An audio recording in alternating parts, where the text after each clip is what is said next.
What if I told you that the Roman Empire wasn't built by senators debating in marble halls, but by forbidden affairs, secret betrayals, and slaves who listened behind curtains?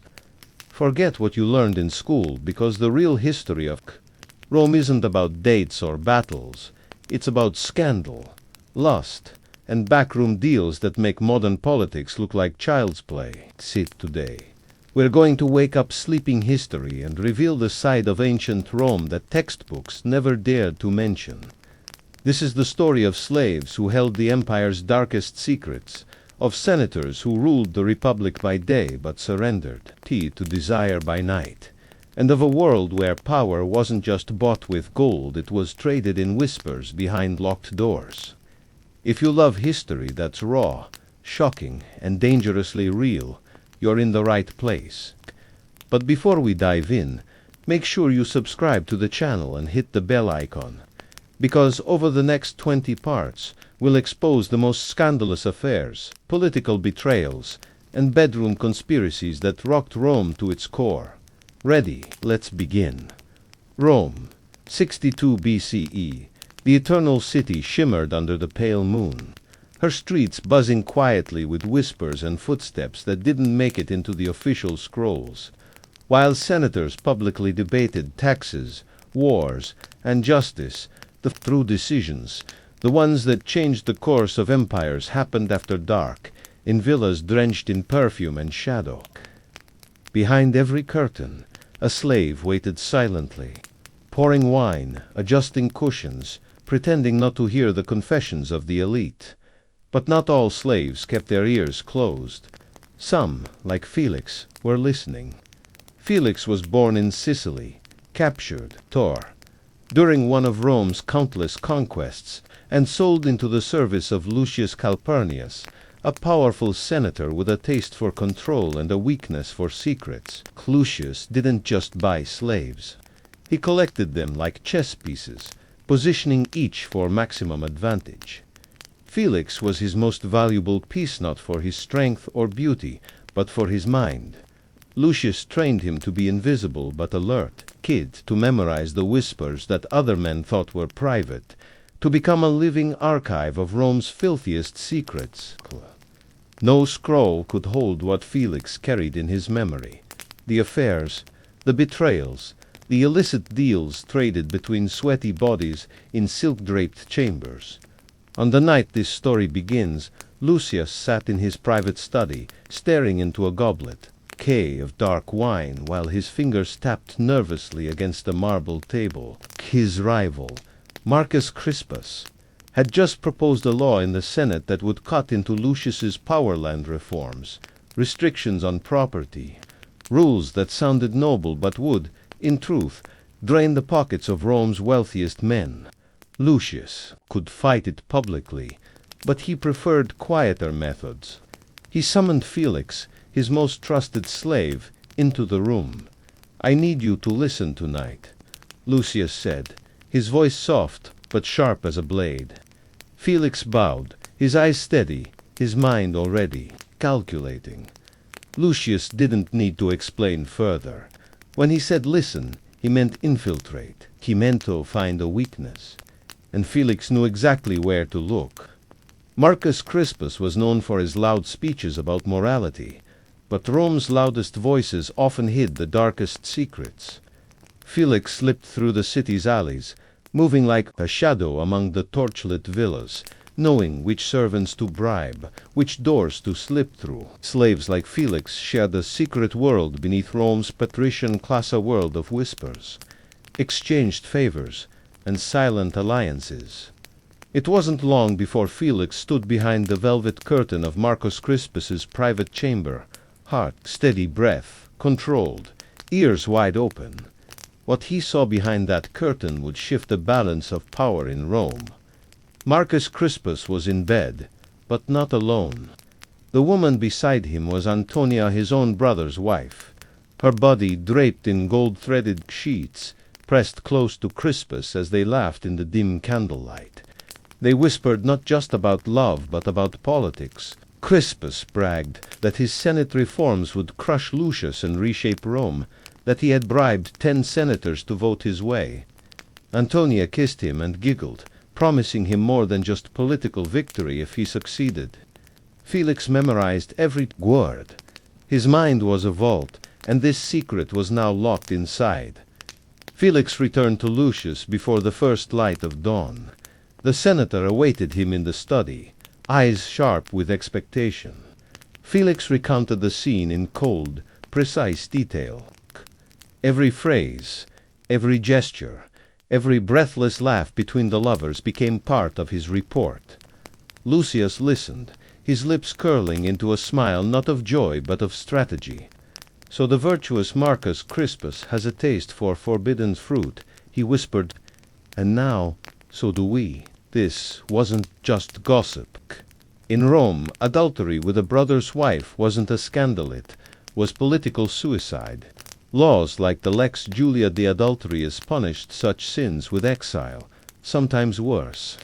And Crispus, the so-called guardian of Roman virtue, was caught in the very act he condemned in public speeches. Lucius held a new weapon now, sharper than any sword.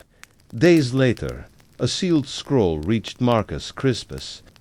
Its message was short: "Withdraw your reforms, or Rome will learn about Antonia." Crispus, usually bold, suddenly fell ill. At least, that's what he told the Senate. He withdrew his proposal the next morning, citing personal reasons. The Senate watched in confusion as one of its most vocal reformers went silent. No one knew why except Lucius and Felix. Felix's role changed overnight. He still wore the slave's tunic, still served at dinners, still stood quietly in corners during meetings. But now, Lucius called him into private councils. Now Felix delivered more than wine, he delivered secrets. He became Rome's invisible hand, shifting alliances, exposing affairs, gathering whispers from the beds of senators and the tongues of their mistresses. Other slaves noticed. Some feared him, some envied him. But no one dared to confront him. Felix knew too much. At night, when the rest of the household slept, Felix lay awake in his small room, eyes on the ceiling, replaying every conversation he had overheard that day. He wasn't just a slave anymore. He was a collector of sins, a master of silent power. He understood the new game. In Rome, information was currency, and he was the richest man no one could see. The scandal with Marcus Crispus was only the beginning. Lucius now wanted more. He wanted to control not just rival senators, but Rome itself, and Felix was his key. Slaves like Felix had access where no citizen did. They entered bedrooms, baths, private gardens, and secret meetings. They heard the unfiltered truth of Rome's elite truths that could topple families, destroy legacies, and shift the Senate's balance without a single public vote. Felix's next task came swiftly. Lucius handed him a list of named senators, generals, wealthy merchants. "Find out who they sleep with," Lucius whispered. "Find out who they fear." In Rome, power wasn't about military might. It was about leverage, and the most dangerous lever was always scandal. As Felix moved deeper into Rome's underbelly, he uncovered things that made even him shiver. Secret orgies in the homes of moralists. Slave boys bought not for labor but for pleasure. Forbidden rites performed in hidden temples by senators who publicly condemned superstition. And always, Felix listened. He became Rome's living scroll, recording the lust, the lies, and the whispered threats that no historian would ever write down by the time the year ended. Lucius Calpurnius no longer feared the Senate. He owned it. Every vote, every decision was made knowing that Felix held the keys to everyone's private shame. Rome continued to operate as usual by day, but by night Felix walked unseen through corridors of power, gathering more than just gossip. He gathered control. But Felix also knew the danger. A slave who knew too much was as likely to be killed as rewarded. poison, exile, execution. It had happened before. Yet Lucius needed him alive, at least for now. And Felix, for his part, wasn't ready to die. He had tasted a new kind of freedom, one that came not from manumission but from knowledge. Outside, the city of Rome slept beneath its moonlit sky, unaware that its fate was now in the hands of a slave. History would never record his name. There would be no statues, no honors, no public acknowledgement of the man who controlled the Senate from behind the curtain. But Felix didn't need glory. He had something far better. Power, whispered in dark, traded in silk-covered beds, carried from ear to ear by the invisible hands of Rome's forgotten class. And this was only the beginning. Felix moved through Rome like a ghost in linen. By day, the senators of the Republic paraded in public, their togas freshly pressed, their words heavy with virtue and patriotic promises. By night they revealed their true selves, men of appetite and weakness, capable of selling the Republic for the right kind of pleasure or the right kind of threat. Felix understood this duality better than anyone. He had seen behind the curtains, watched from shadows while powerful men betrayed wives, gods, and Rome itself. He was no longer just a slave carrying cups or trimming lamps. He was the collector of Rome's hidden sins, and he knew precisely how to use them. After the scandal of Marcus Crispus, Lucius Calpurnius's hunger for control grew fiercer. Power was a taste, not a possession. Once sampled, it demanded more. Lucius didn't just want to survive in the Senate. He wanted to own it, and for that he needed Felix to gather new secrets, deeper scandals, darker confessions. The first list had been only the beginning. Lucius handed Felix a longer scroll, filled with names of Rome's most respected citizens, senators, generals, priests. Each name came with a question. What are they hiding? What are they hiding? Felix understood his task.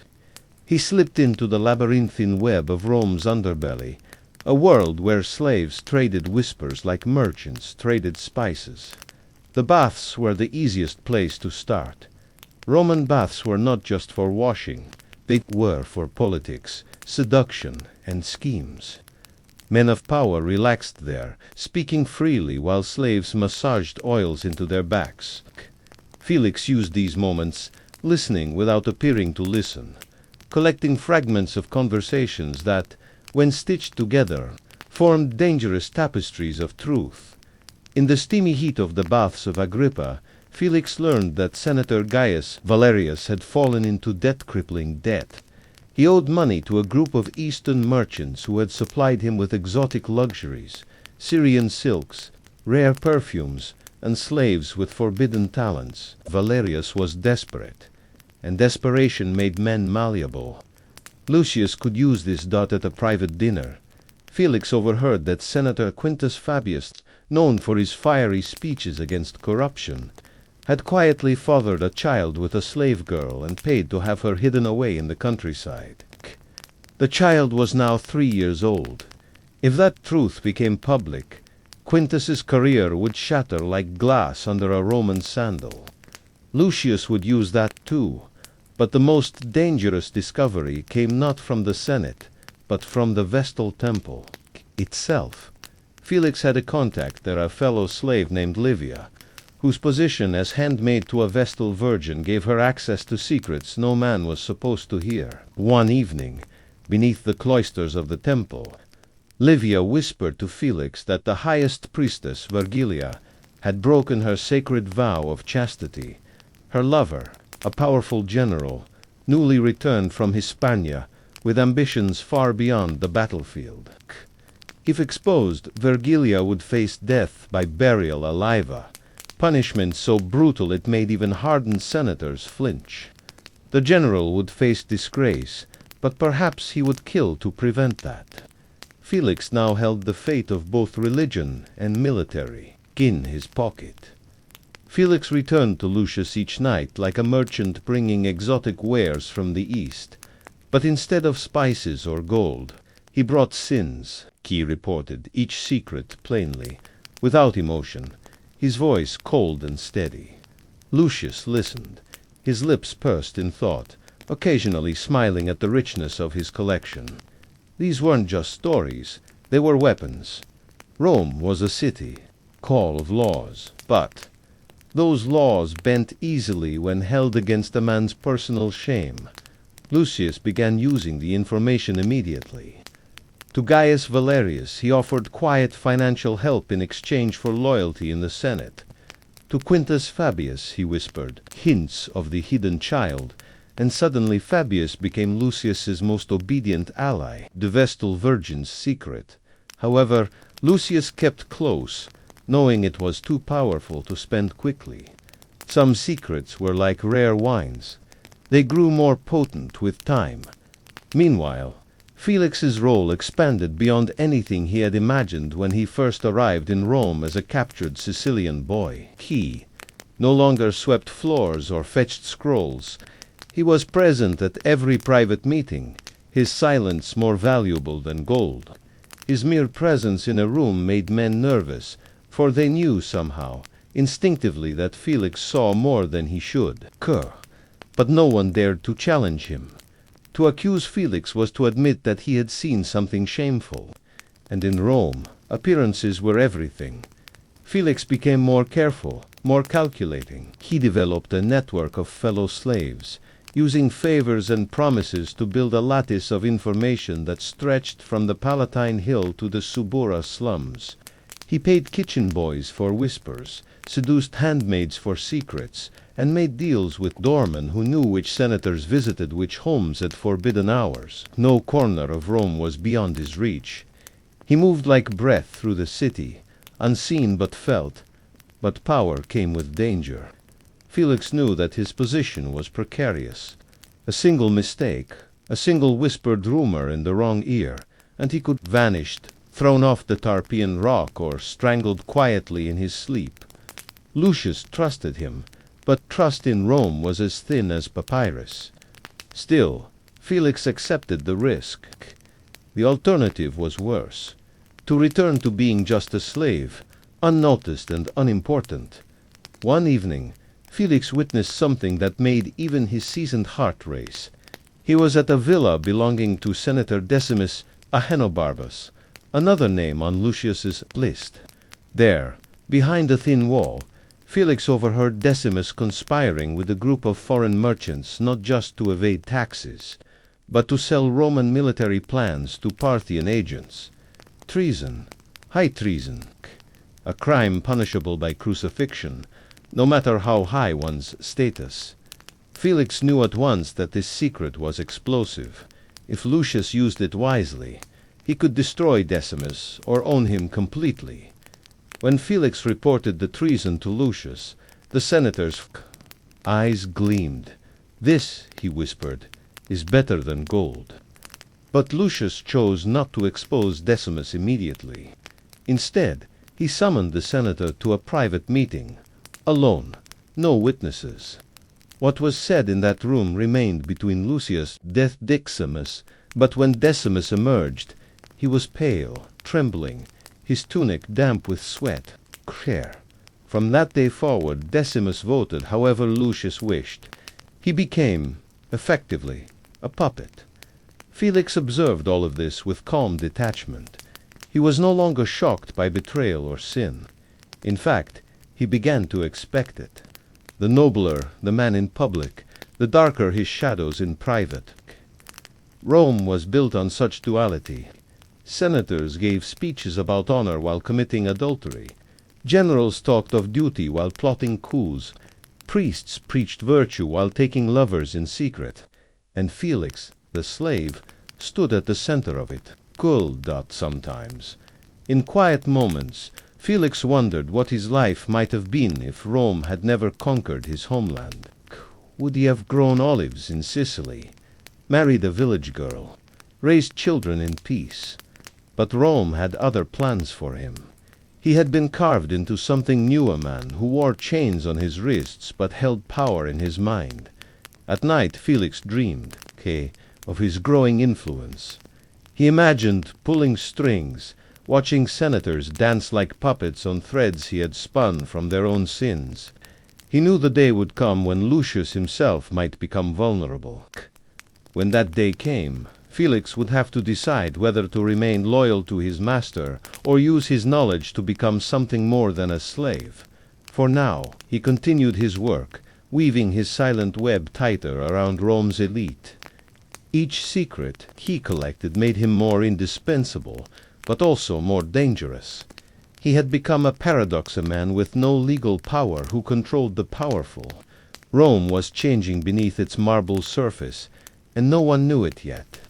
The senators still argued, in public forums, still passed laws, still held ceremonies and sacrifices to the gods. But behind the scenes, in whispered conversations and silken bedrooms, Felix shaped the future of the Republic.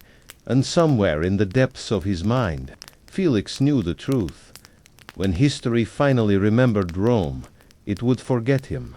The scrolls would praise the senators, the generals, the emperors to come. No one would write about the slave who had watched, listened, and quietly controlled the game. But Felix did not need statues or songs. He needed only to survive and to keep listening, because in Rome, the next scandal was always just a curtain away. Felix stood at the edge of the Atrium Vesta, the house of the Vestal Virgins, where Rome's sacred priestesses guarded the eternal flame said to protect the empire. To ordinary citizens, this temple was untouchable, pure, above scandal. But Felix knew better. No place in Rome was without shadows. Even here, behind walls painted with key images of piety and devotion, men and women whispered, lied, and sinned. Felix had come to meet Livia, the slave girl who served the Vestals, the same girl who had whispered to him weeks before about the high priestess Virgilia's forbidden affair. Tonight, Livia had more to tell. Under the cover of night, in a corner, the scred of the temple's herb garden where moonlight barely touched the ground, Livia revealed the latest secret. Virgilia had not ended her affair with the general from Hispania. In fact, their meetings had become more frequent, more reckless. Livia had seen them together in the sacristy, where the sacred relics of Vesta were kept, bodies pressed against marble, lips locked, while the eternal flame flickered nearby. It was the kind of sacrilege that could ignite riots if made public. The penalty for a Vestal virgin breaking her vow of chastity was horrifying. Burial alive in the Campus Celeratus, the field of wickedness, with only a loaf of bread and a lamp for company until death claimed her. The general would be exiled or worse, but perhaps the greater damage would be to Rome's faith itself. If the people learned that even their sacred guardians were corrupt, what would hold the Republic? Felix listened to Livia's trembling voice, storing each word in his mind. He promised her safety, a dangerous promise in Rome, where safety was always temporary. Livia agreed to keep watching, to gather more details. Felix handed her a small pouch of silver coins, which disappeared into her tunic before she melted. Back into the shadows of the temple. Felix remained in the garden for a moment, breathing in the heavy scent of rosemary and mint. He knew this secret could not be used lightly. It was not like the other affairs, debts, treasonous whispers. In private villas. This touched religion, the very fabric of Rome's identity. To expose it too soon could cause chaos. But to keep it secret gave him leverage over both the Senate and the military, for the general in question was no ordinary soldier. He was Lucius Domitius, a man with legions under his command and ambitions beyond Rome's borders. Felix returned to the villa of Lucius Calpurnius before dawn. As usual, the senator was awake, reviewing scrolls and plotting political moves. Felix shared what he had learned. Lucius's eyes narrowed, lips parting slightly in something that might have been a smile or perhaps a smirk. The gods themselves could have given us this," he whispered. "A general and a priestess caught in sin. With this, we could command the legions without ever lifting a sword." But Lucius, for all his hunger for power, was patient. He ordered Felix to continue gathering details, to ensure there was no room for doubt or escape. Felix agreed. He had learned long ago that patience was a weapon sharper than any dagger. The next weeks unfolded like a carefully choreographed play. Felix deepened his network, using other slaves to gather more secrets. He discovered that Senator Publius Sura, a wealthy aristocrat with ties to the grain supply, was secretly hoarding reserves to drive up prices. Food scarcity meant profit for him and suffering for the plebs. But more importantly, it meant political leverage for Lucius.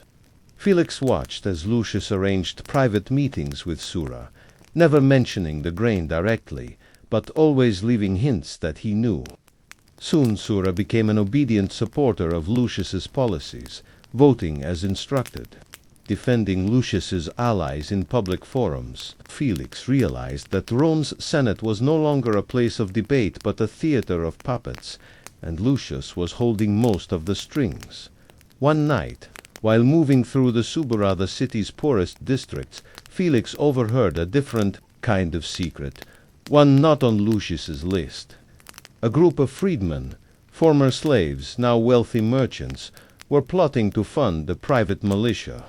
Their goal was to assassinate senators who refused to reform labor laws. It was a bold, dangerous plan, one that could spark civil unrest. Felix debated whether to report it to Lucius. It wasn't strictly part of his orders, but it could prove useful. In Rome, knowing too much was often as valuable as gold. Felix decided to share the information, and Lucius reacted with cold calculation. Rather than expose the plot, Lucius secretly approached the freedmen through intermediaries. He offered them quiet support, promising protection in exchange for targeted assassinations, not of random senators, but of Lucius's personal enemies. The freedmen, desperate and angry, agreed. They believed Lucius to be a secret ally of the people. In truth, he was merely using them to remove obstacles without dirtying his own hands. Felix began to realize the scale of what they were building. This wasn't just political manipulation anymore. It was shadow governance. Lucius controlled senators through blackmail, generals through secrets, merchants through deals, and now assassins through promises. Rome was still a republic on paper. But in practice, Lucius and, by extension, Felix were constructing an invisible empire within the empire. It was a web of control spun with whispers, threats, and quiet killings. Felix's role expanded again. He started attending Lucius's private dinners with Rome's most powerful men, not as a servant, but as an observer. He stood silently at the edge of the room, refilling goblets, eyes lowered but ears wide open. He memorized every word, every glance, every subtle betrayal disguised as a toast. Sometimes he found himself staring into the eyes of men who suspected what he knew but dared not speak. Fear kept them silent. Felix was no longer just a slave. He was the embodiment of their terror. Yet with power came danger. Felix knew that if Lucius ever doubted his loyalty, he could be eliminated as easily as any senator, Czar. Felix played his role carefully, never overstepping, always presenting his findings as gifts to Lucius, never as tools for his own rise. But inside, Felix had begun to think differently. He was no longer content with survival. He wanted something more. Perhaps not freedom in the legal sense, but a form of dominion all his own. He began to imagine a Rome where he didn't serve Lucius, but outmaneuvered him.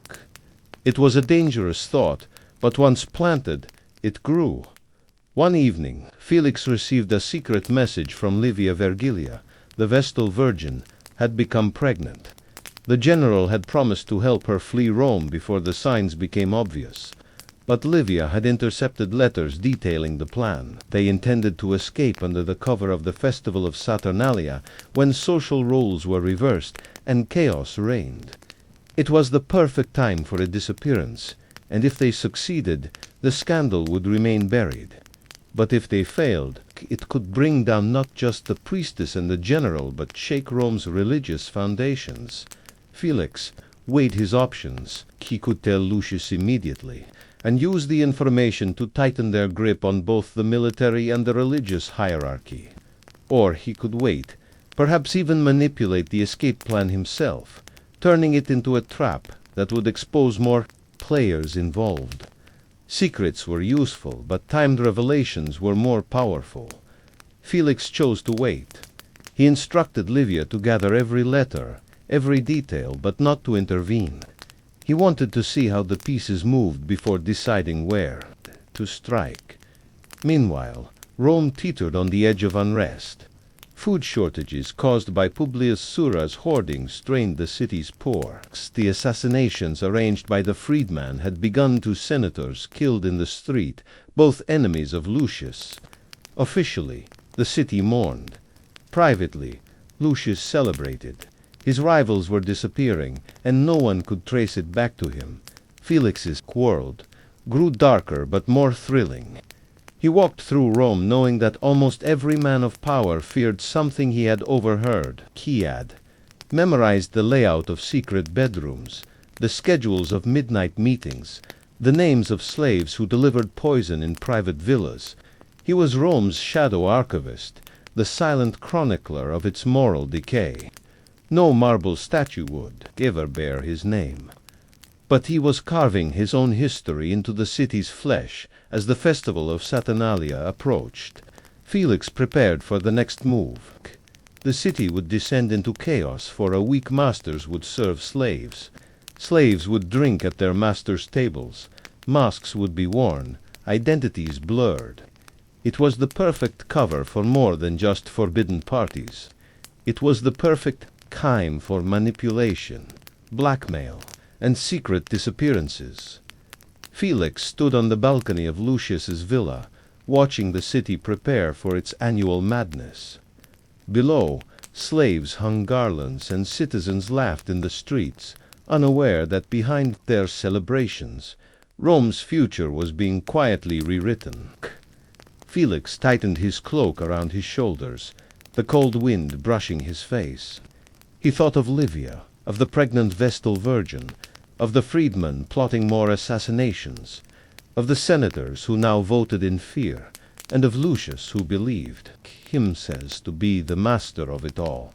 But Felix knew the truth. He was no longer just watching Rome's scandals unfold. He was writing them. The Saturnalia festival began with the first drumbeats echoing through Rome's streets, signaling the temporary collapse of social order. For 1 week, slaves dined.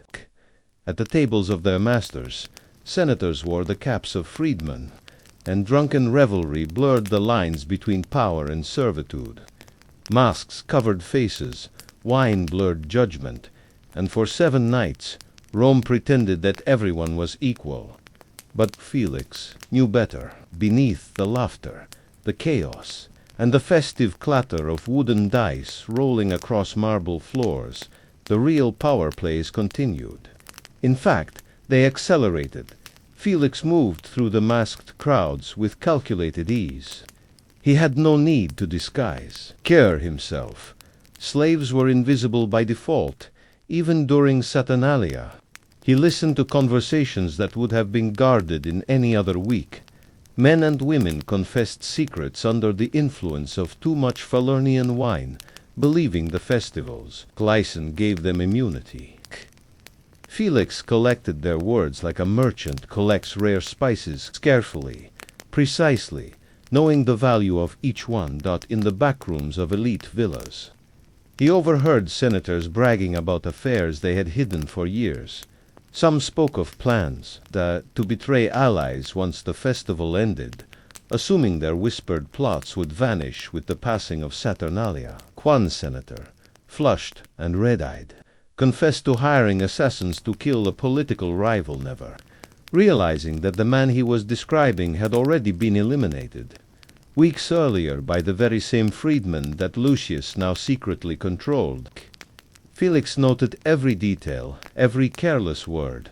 When the masks came off at the end of the festival, he would know who to threaten and who to protect. But the most dangerous drama was unfolding beyond the parties and games. Livia sent word through a kitchen boy.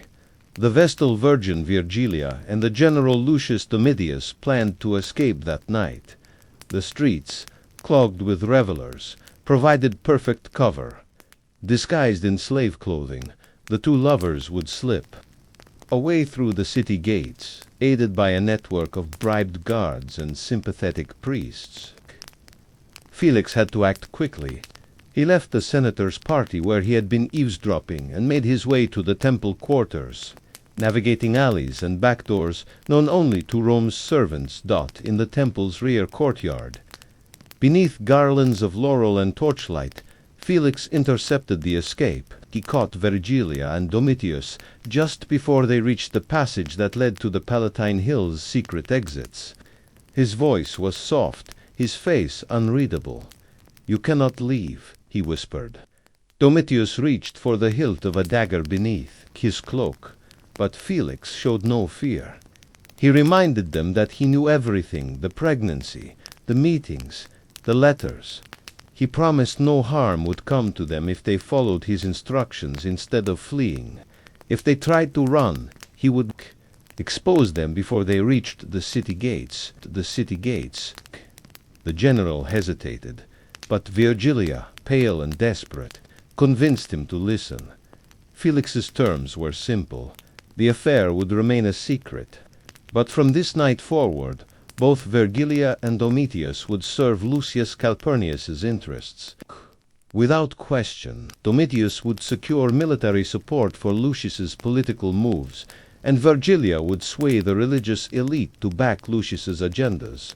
In return, Felix promised protection, a dangerous promise, but one he was prepared to keep. The lovers agreed, their fates now bound by blackmail instead of passion by dawn. While Rome still reeled from the drunken revelry of the night before, Felix reported everything to Lucius.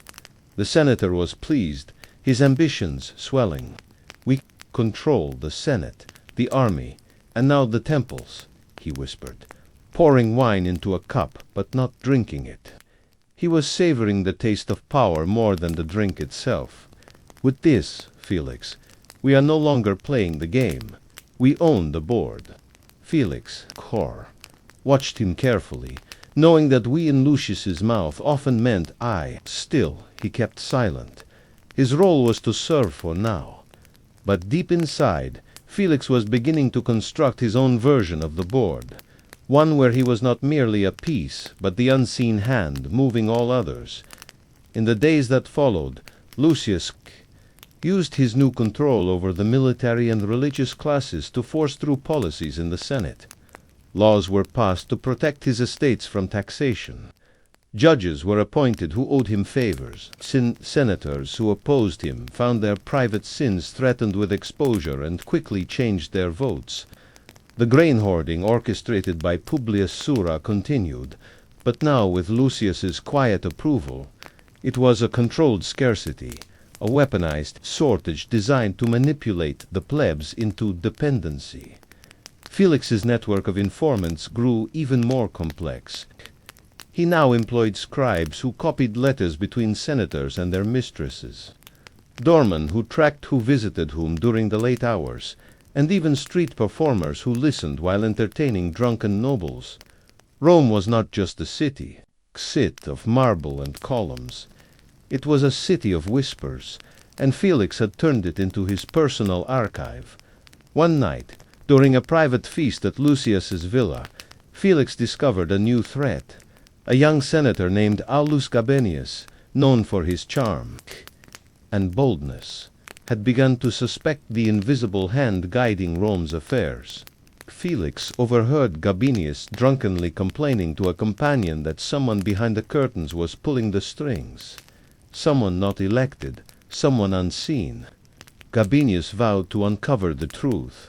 Felix knew that if Gabinius succeeded, everything would unravel, not just for Lucius, but for him.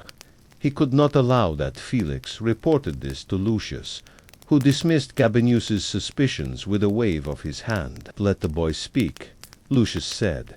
"No one will listen." But Felix disagreed. Gabinius was young, popular among the masses, and bold enough to stir trouble. Felix decided to act on his own, carefully, without Lucius's knowledge. He arranged for Gabinius to be distracted by a courtesan loyal to Felix, drawn into nights of excess and pleasure. The courtesan reported back to Felix everything Gabinius said in moments of weakness.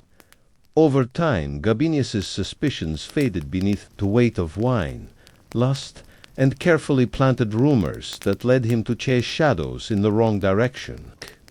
Felix neutralized the threat without violence, proving to himself that he could manage danger independently of Lucius.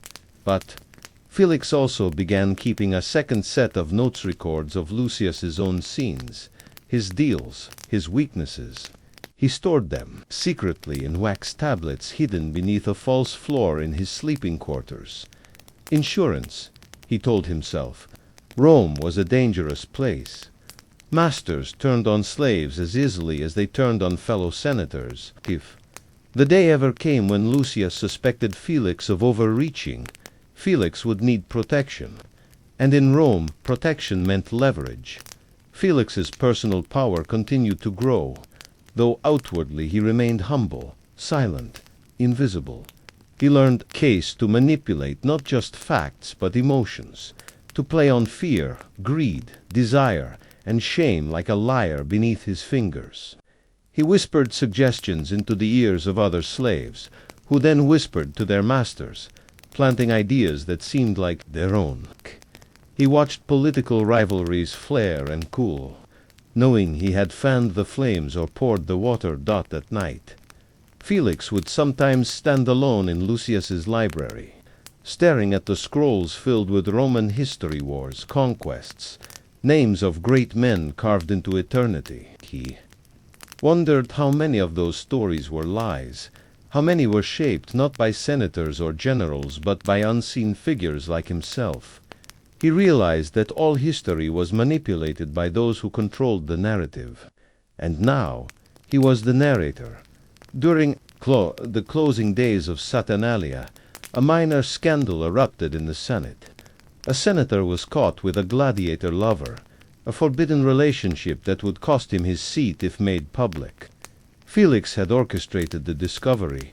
It was a warning to other senators who had begun to ask too many questions about Lucius's sudden rise in power. The message was clear. Every man had secrets, and Felix could find them all. But even as Felix manipulated Rome's elite, he felt the tension growing. Each new secret increased his power, but also his risk. The more he knew, the more dangerous his position became. He was playing a game where a single misstep could mean death, not just for him but for everyone in his network. And yet he could not stop. Power was addictive, and Felix had tasted too much to return to simple servitude. Lucius remained unaware of the full extent of Felix's reach. He still believed himself the master, the spider at the center of the web. But Felix knew differently. He was the true weaver now, the silent orchestrator of Rome's invisible empire. He controlled the flow of information, and in Rome that meant he controlled everything. As the final night of Saturnalia approached, Felix stood at the window of his small chamber, looking out over the flickering lights of the city. Laughter echoed through the streets, but beneath the sound, he could hear the real music, the murmurs of fear, desire, and ambition that never ceased. He knew the masks would come off tomorrow, and Rome would return to its normal hierarchy. Masters would be masters again. Slaves would bow once more. But Felix also knew the truth. The masks never really came off. They just changed faces.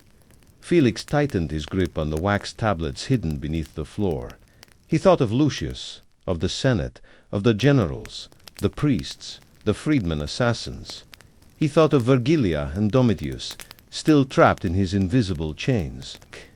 He thought of the next scandal already brewing in secret chambers, and he smiled, knowing that while Rome slept, he would keep writing its real history one scandal at a time. Felix awoke before dawn, his mind already stitching together the days, manipulations before the city's first sounds stirred. The festival of Saturnalia had ended, but for Felix the masquerade continued. Rome had resumed its social order on the surface. Senators returned to their marble seats, slaves returned to their silent duties, and the plebs returned to their struggles for bread.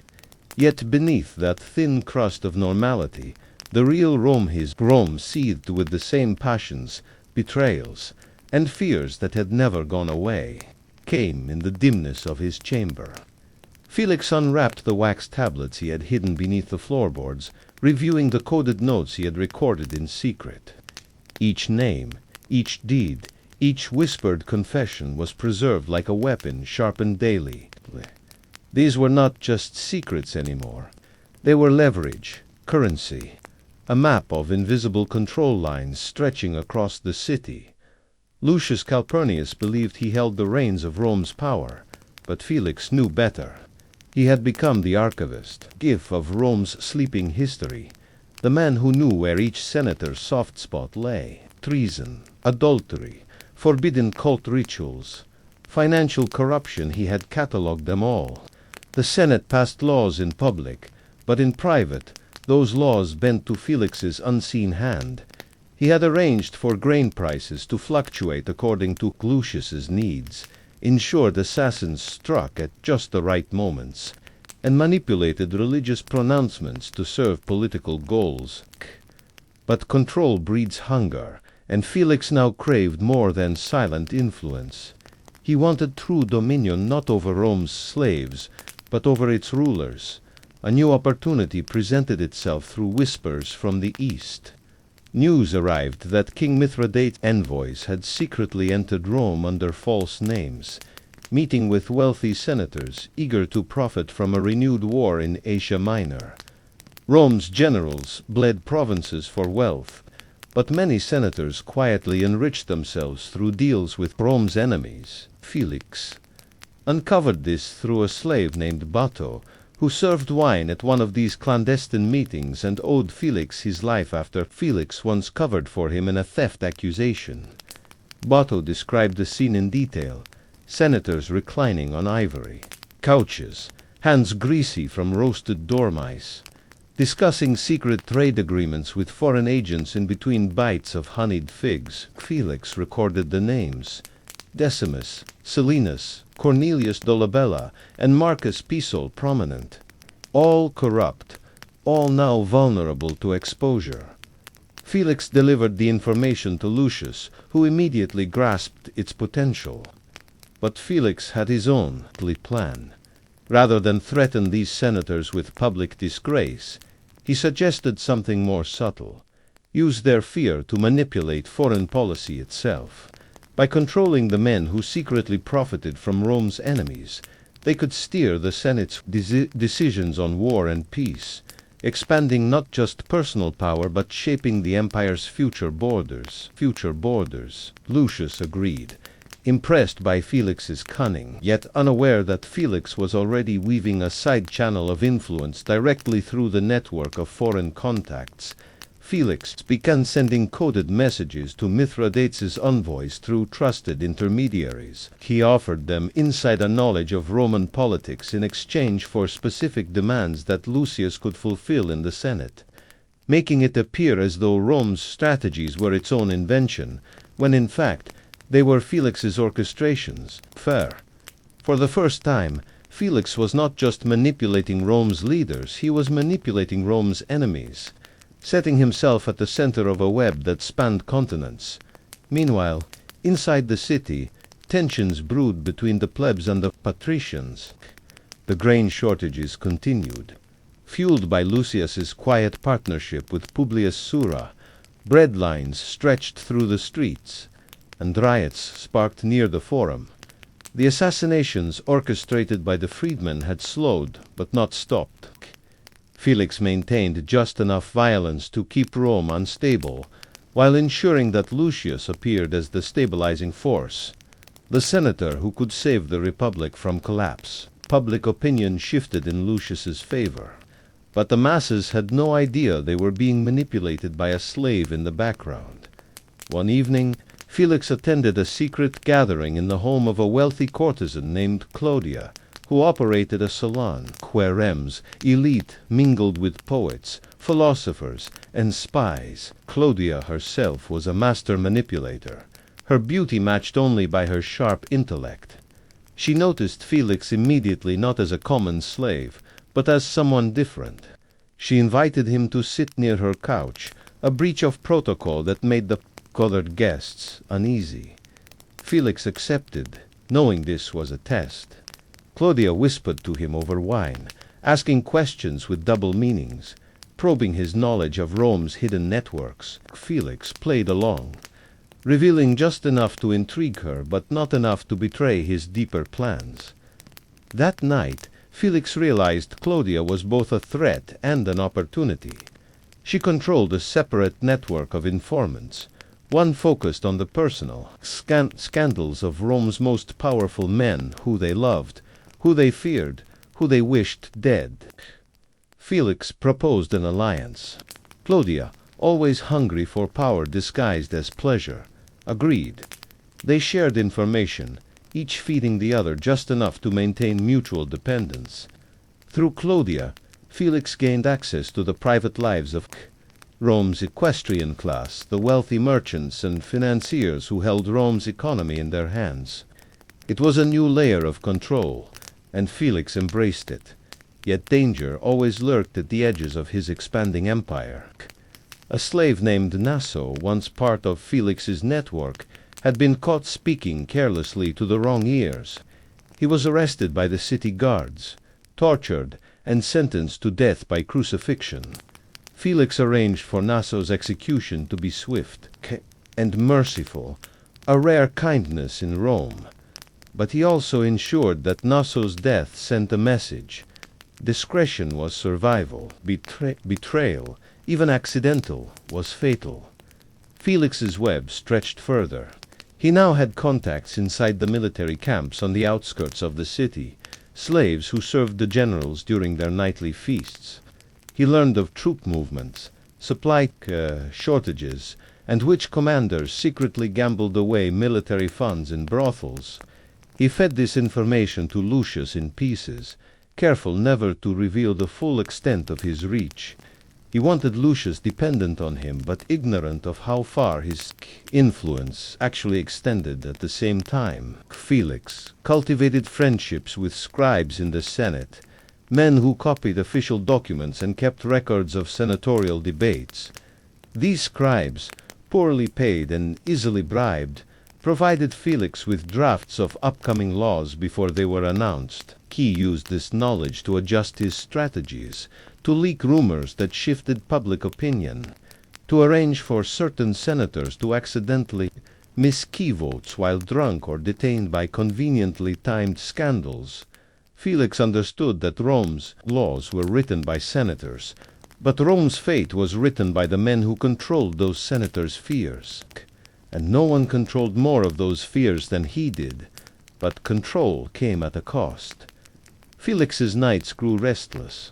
He dreamed of knives in the dark, of poison in his cup, of betrayal from within his own network. The higher he climbed, the more dangerous the air became. Even Lucius, for all his dependence on Felix, could one day decide that his slave knew too much. Felix began preparing for that day. He sent a secret letter to a ship captain in Ostia, arranging for passage to Alexandria, under a false name, should he ever need to flee. He hid a small cache of gold coins in a hollowed-out statue base in the villa garden, a last resort if Rome turned against him. Yet for now, Felix remained at the center of power, invisible but omnipresent. He attended Lucius's private councils, but advised on which senators to pressure, which to bribe, and which to eliminate. He watched as Lucius celebrated each victory, never realizing that much of his success was preordained by Felix's silent guidance. Rome believed Lucius to be its rising star, but Felix knew the truth. He was the architect behind the facade. One night, while standing alone on the Palatine Hill, Felix looked out over the city. The moon cast silver light over Rome's rooftops, temples, and monuments. He thought of his life before captivity, before he was sold into slavery. That life felt like another world. Now he was something different, not free in the legal sense, but freer than any senator who feared him. Felix smiled, knowing that the Senate would soon meet again, oblivious to how much of their agenda had already been decided not by debate, but by secrets whispered in dark corners, by slaves who carried more than just trays of wine. He tightened his cloak against the cool night air, his mind already turning to the next scandal, the next manipulation. Because in Rome, power did not belong to those who shouted the loudest in the forum. It belonged to those who listened. The Senate convened under the pale glow of early morning, senators gathering like flocks of vultures in their pristine white togas, oblivious to the fact that their fate was already sealed before the first debate began. Felix watched from the shadows of the Curia Julia, standing silently behind the curtained partition reserved for the household slaves of the elite. He had no official role in these meetings, but his presence was expected, even respected, in an unspoken way. Senators knew better than to question why Lucius Calpurnius's Sicilian. Silent Sicilian slaves stood quietly in the corner, eyes lowered, but ears wide open. They feared him more than they feared Lucius, though none would admit it aloud. In Rome, silence was sometimes louder than thunder. Felix had learned to read the Senate floor like a gambler reads dice. He saw which senators entered nervously, their gestures betraying guilt, who avoided whose gaze, who whispered too closely to a neighbor, suspecting betrayal but lacking proof. Today, the agenda was simple in appearance. Discussions about grain imports, troop funding for the eastern provinces, and religious appointments. But Felix knew better. Each topic had layers of hidden meaning, layers he had helped build. The grain crisis, engineered through Publius Sura's manipulations, was not merely about food. It was a lever, a pressure point that Lucius could use to force reforms favorable to his allies. The military funding was tied to secret deals with foreign merchants, deals Felix had uncovered weeks earlier and now used to control votes. The religious appointments, those were even more delicate, for Felix still held the secret of Virgilia, the Vestal Virgin's broken vows, and had arranged for her silence to buy Lucius control over the priesthood. As the debates droned on, Felix's mind wandered to his network of spies scattered across Rome. Each morning, messages arrived through discreet channels, scribbled notes slipped into amphorae, whispered reports from kitchen slaves, signals sent by a glance or the flick of a fan in a senator's home. Key processed each piece of information like a general studying maps before battle. Today's reports were troubling. There was talk of a new conspiracy, whispered among a small group of senators who had grown suspicious of Lucius's meteoric rise. They had noticed the pattern. Rivals falling, votes swinging unnaturally, scandals surfacing at just the right moment. They didn't know the full truth that a slave was orchestrating it all, but they knew enough to be dangerous. Felix's informants had overheard the ringleaders, Marcus Lepidus, Gaius Memmius, and Lucius Domitius, Ahenobarbus, not the general, but his cousin, a man known for his sharp tongue and sharper ambition. These senators planned to meet in secret, outside the usual circles, to discuss removing Lucius from power. Their goal was not legal opposition, but assassination. Felix had intercepted the plan before it was fully formed. He knew where they would meet, who would carry the first knife, and which guards had been bribed to look the other way. He could crush the plot before it began, but the timing required care. If Lucius struck too soon, it would expose his methods. If he struck too late, he risked death. Felix decided to let the plot simmer, collecting more details, tightening the noose before pulling it closed. Back at Lucius's villa, Felix reported the conspiracy, but he framed it carefully. He presented the information as a gift, not as a warning, allowing Lucius to believe he was still the mastermind. Lucius paced the marble floor, considering options, occasionally glancing at Felix with narrowed eyes. "You are certain of this?" Lucius asked, his voice calm but edged with steel. Felix nodded, expression blank. He gave no sign that he had known for days, nor that he had already arranged contingencies should the plan succeed. For all his loyalty, Felix always planned for both outcomes. It was the only way to survive. Lucius decided to act indirectly, rather than confront the conspirators head-on. He ordered Felix to feed them false information through carefully planted rumors. Felix leaked details of fake scandals involving Lucius's allies, knowing the conspirators would believe them. He allowed the plotters to think they were gaining ground, while in reality they walked deeper into a trap. Felix also arranged for their messages to be intercepted, copied, and replaced with forgeries that sowed distrust among them. Within a week, the conspirators suspected each other of betrayal. The planned assassination collapsed under the weight of mutual paranoia before a single dagger was drawn. Felix marveled at how easily men destroyed themselves when given just the right nudge. He thought of himself not as a manipulator, but as a mirror. He reflected back to Rome's elite, their own fears, desires, and weaknesses. They were the architects of their own downfall. He merely held up the glass. In the meantime, Felix continued expanding his reach. Through Claudia, the courtesan, with whom he had formed an uneasy alliance, he began influencing the equestrian class more directly. These were not senators, but wealthy merchants and financiers who funded Rome's wars and profited from its victories. They owned ships, controlled ports, and decided which goods reached which markets.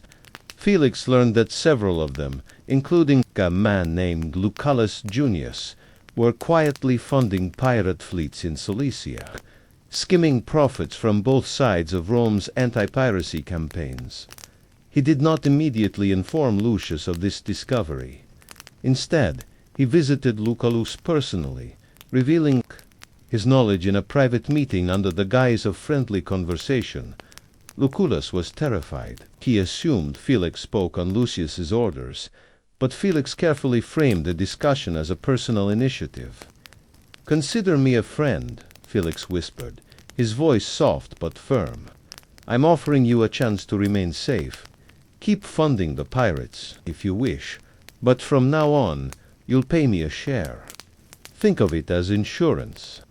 Lucullus agreed, his face pale, sweat trickling down his temple. Felix left the meeting knowing he had just created his first independent revenue stream. For the first time, he was not merely managing information for Lucius, he was profiting from it directly. This decision marked a shift in Felix's strategy. He realized that knowledge alone was not enough. Wealth was necessary. Power required resources, bribes, loyalty purchased with coin, as well as fear. He began diverting small amounts of money from various schemes, careful to hide the transactions, through layers of intermediaries. Gold moved from merchant to slave, from slave to courier. From courier to secret vaults Felix maintained in warehouses along the Tiber River. He was building a private fortune, small by senatorial standards, but vast compared to any slave kit. It was a dangerous game. If discovered, Lucius would see it as betrayal. But Felix rationalized the risk. He had saved Lucius from assassination, neutralized his enemies, and delivered Rome into his hands. He deserved a share of the spoils. Meanwhile, Felix maintained control over the scandal involving Virgilia, the Vestal Virgin.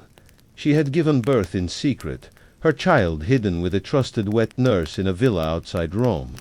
Felix visited the villa discreetly, ensuring the woman's loyalty, through a mix of kindness and quiet threats. Virgilia remained in her role as high priestess, her public image untouched. But Felix now held the most dangerous secret in Rome. If this ever surfaced, it would cause not just a scandal but a religious crisis. For now, he kept it locked away, final card to be played only if absolutely necessary.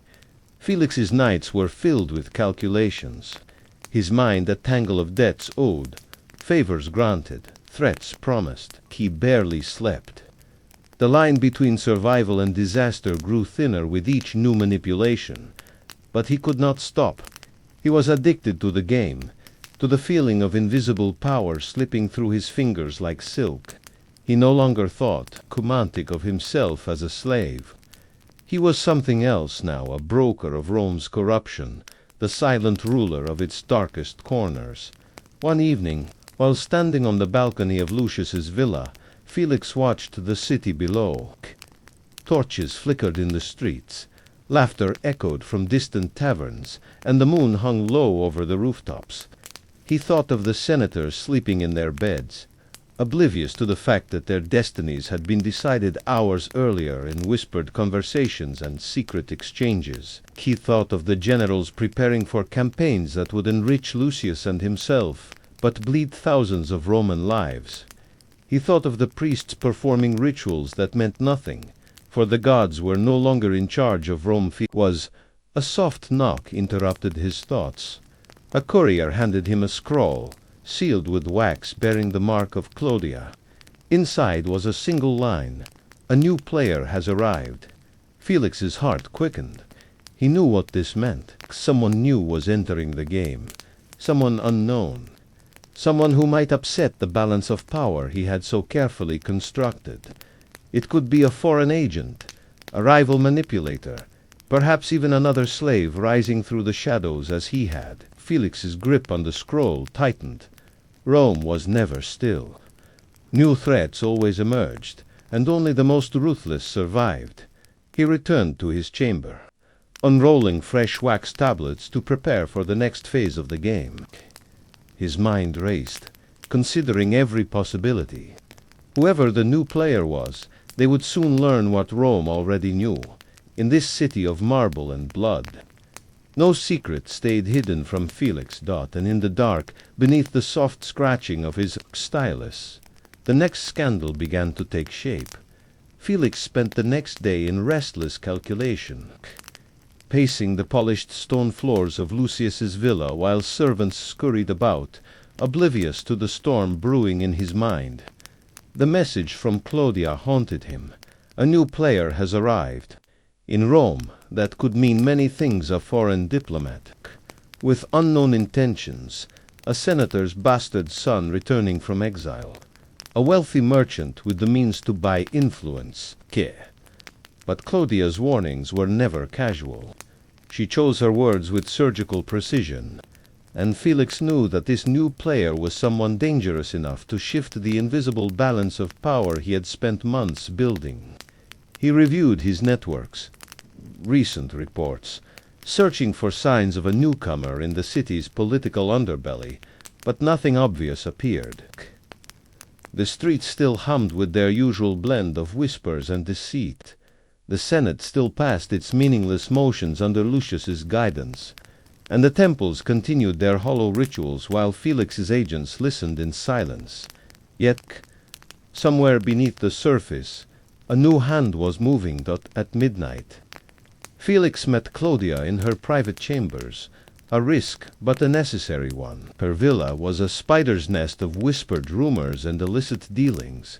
But tonight she had dismissed her usual circle of poets and pleasure-seekers, leaving only herself and Felix. Draped in silk, She reclined on her couch, eyes sharper than any senator's blade. "His name is Servius Plautus," she whispered, handing Felix a small wax tablet with hurried notes. Felix read quickly. Servius Plautus, newly returned from the eastern provinces under a cloud of mystery, had once been a minor official in Syria. Rumors claimed he had made a fortune smuggling artifacts and manipulating trade deals with Parthian merchants. More importantly, he had come back to Rome with dangerous information about Rome's own military and political corruption. He had already approached several senators privately, offering them alliances and deals that could bypass Lucius's growing influence. Clodius' spies had overheard fragments of his conversations at a private banquet hosted by a senator whose debts Felix had recently exploited. Plautus had mentioned names, amounts, hidden scrolls filled with evidence that could ruin men. Felix's stomach tightened, though his face remained calm. This was not merely another senator vying for position. Plautus was a threat of a different kind.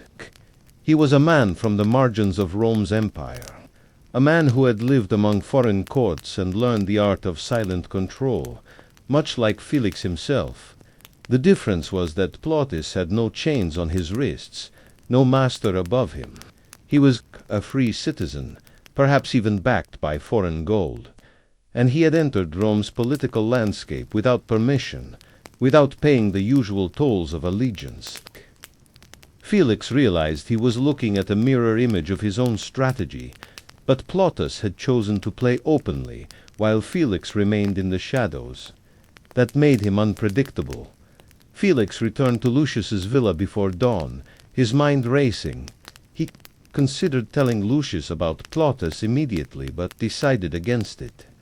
Lucius, for all his cunning, lacked subtlety when dealing with threats of this magnitude.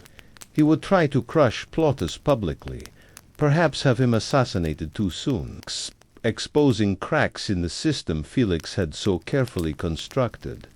No, Felix needed to handle this himself. He needed to understand Plautus's game before deciding whether to destroy him, co-opt him, or perhaps even collaborate. Over the next days, Felix deployed his network. Slaves in Plautus's rented domas were bribed. Kitchen boys tracked his movements, recording who visited him and when. Courtesans reported what he whispered in moments of drunken intimacy.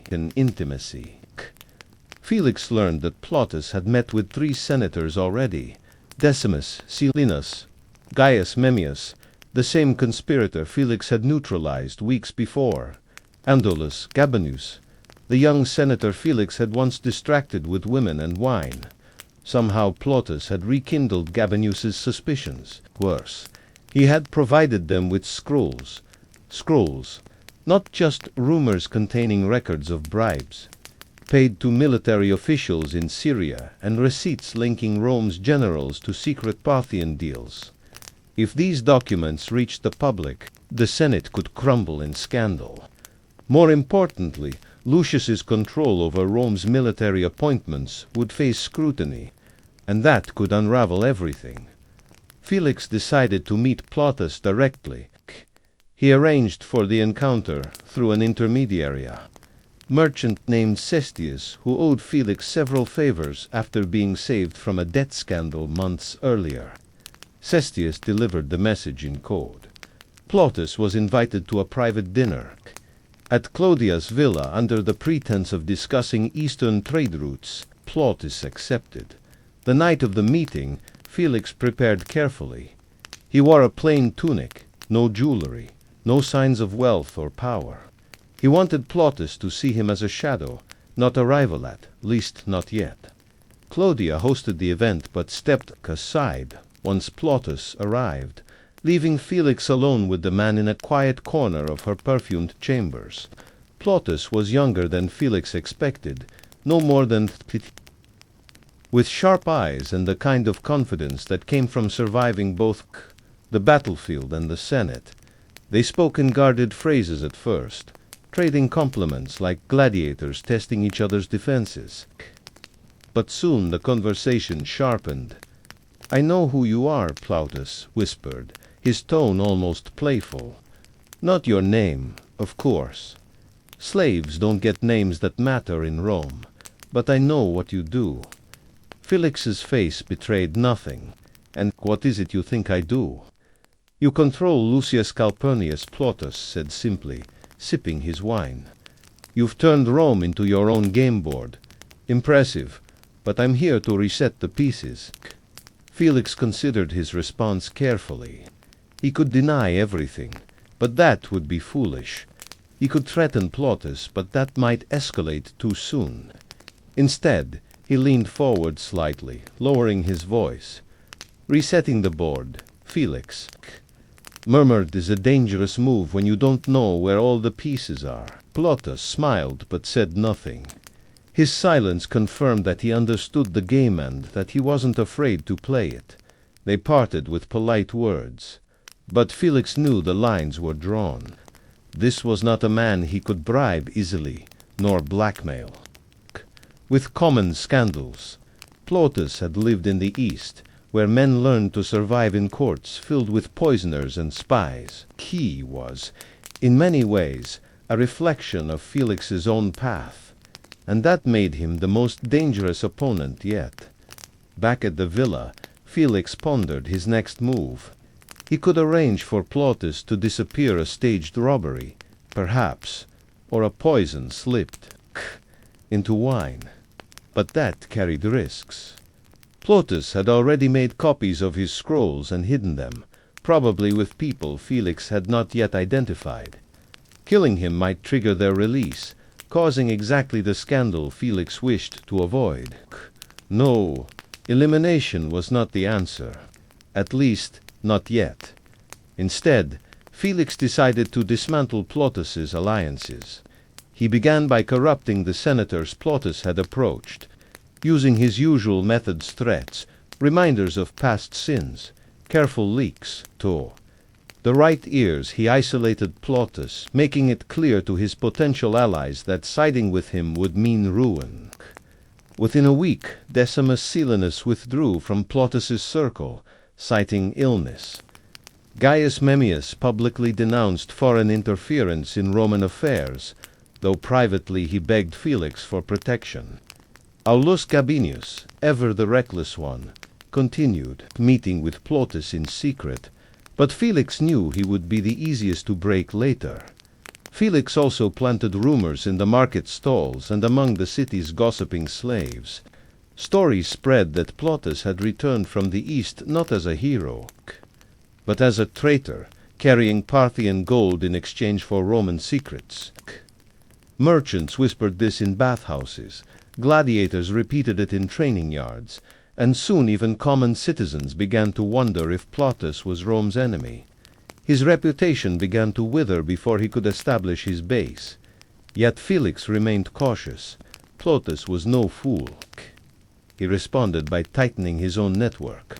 Drawing in foreign contacts, Felix could not easily reach Eastern moneylenders, shadowy figures from Antioch and Alexandria.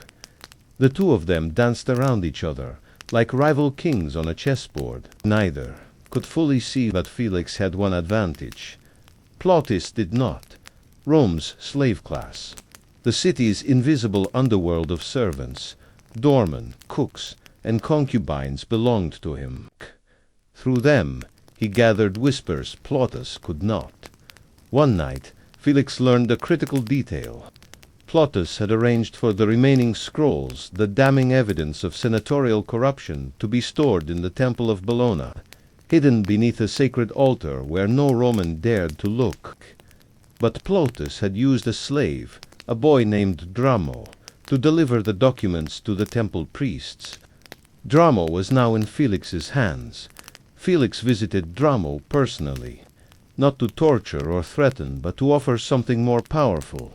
Freedom, he promised, Dramo, manumission, gold, and safe passage to Sicily if he revealed exactly where the scrolls were hidden. The boy agreed that with this knowledge, Felix faced a choice. He could retrieve the scrolls, destroy them, and eliminate the threat entirely, or he could keep them, adding them to his private collection of Rome's darkest secrets. He chose the latter. That night, under cover of darkness, Felix personally oversaw the transfer of the scrolls from the temple to his own hidden archive. No one saw him. No one knew. Plautus would wake the next day believing his leverage was secure, unaware that it now rested beneath Felix's control. As the first light of dawn crept over Rome's rooftops, Felix stood in his chamber, holding one of the scrolls in his hand. The wax seal of a Syrian merchant gleamed faintly in the candlelight. He realized he was now not just the guardian of Rome's secrets, but the master of its narrative. He could expose or conceal as he wished, deciding who rose and who fell. And in that quiet moment, Felix smiled not because he had won, but because the game had just become more interesting. Felix sat alone in his chamber as the city awoke, listening to the sounds of Rome's stirring merchants setting up their stalls, slaves sweeping courtyards, the distant clang of a blacksmith's hammer gringing against bronze. His gaze was fixed on the collection of scrolls spread before him, each one a blueprint for manipulation, a map of Rome's scenes. These were no ordinary documents. They held records of financial transactions between Roman generals and Parthian merchants, agreements that violated every law of the Republic.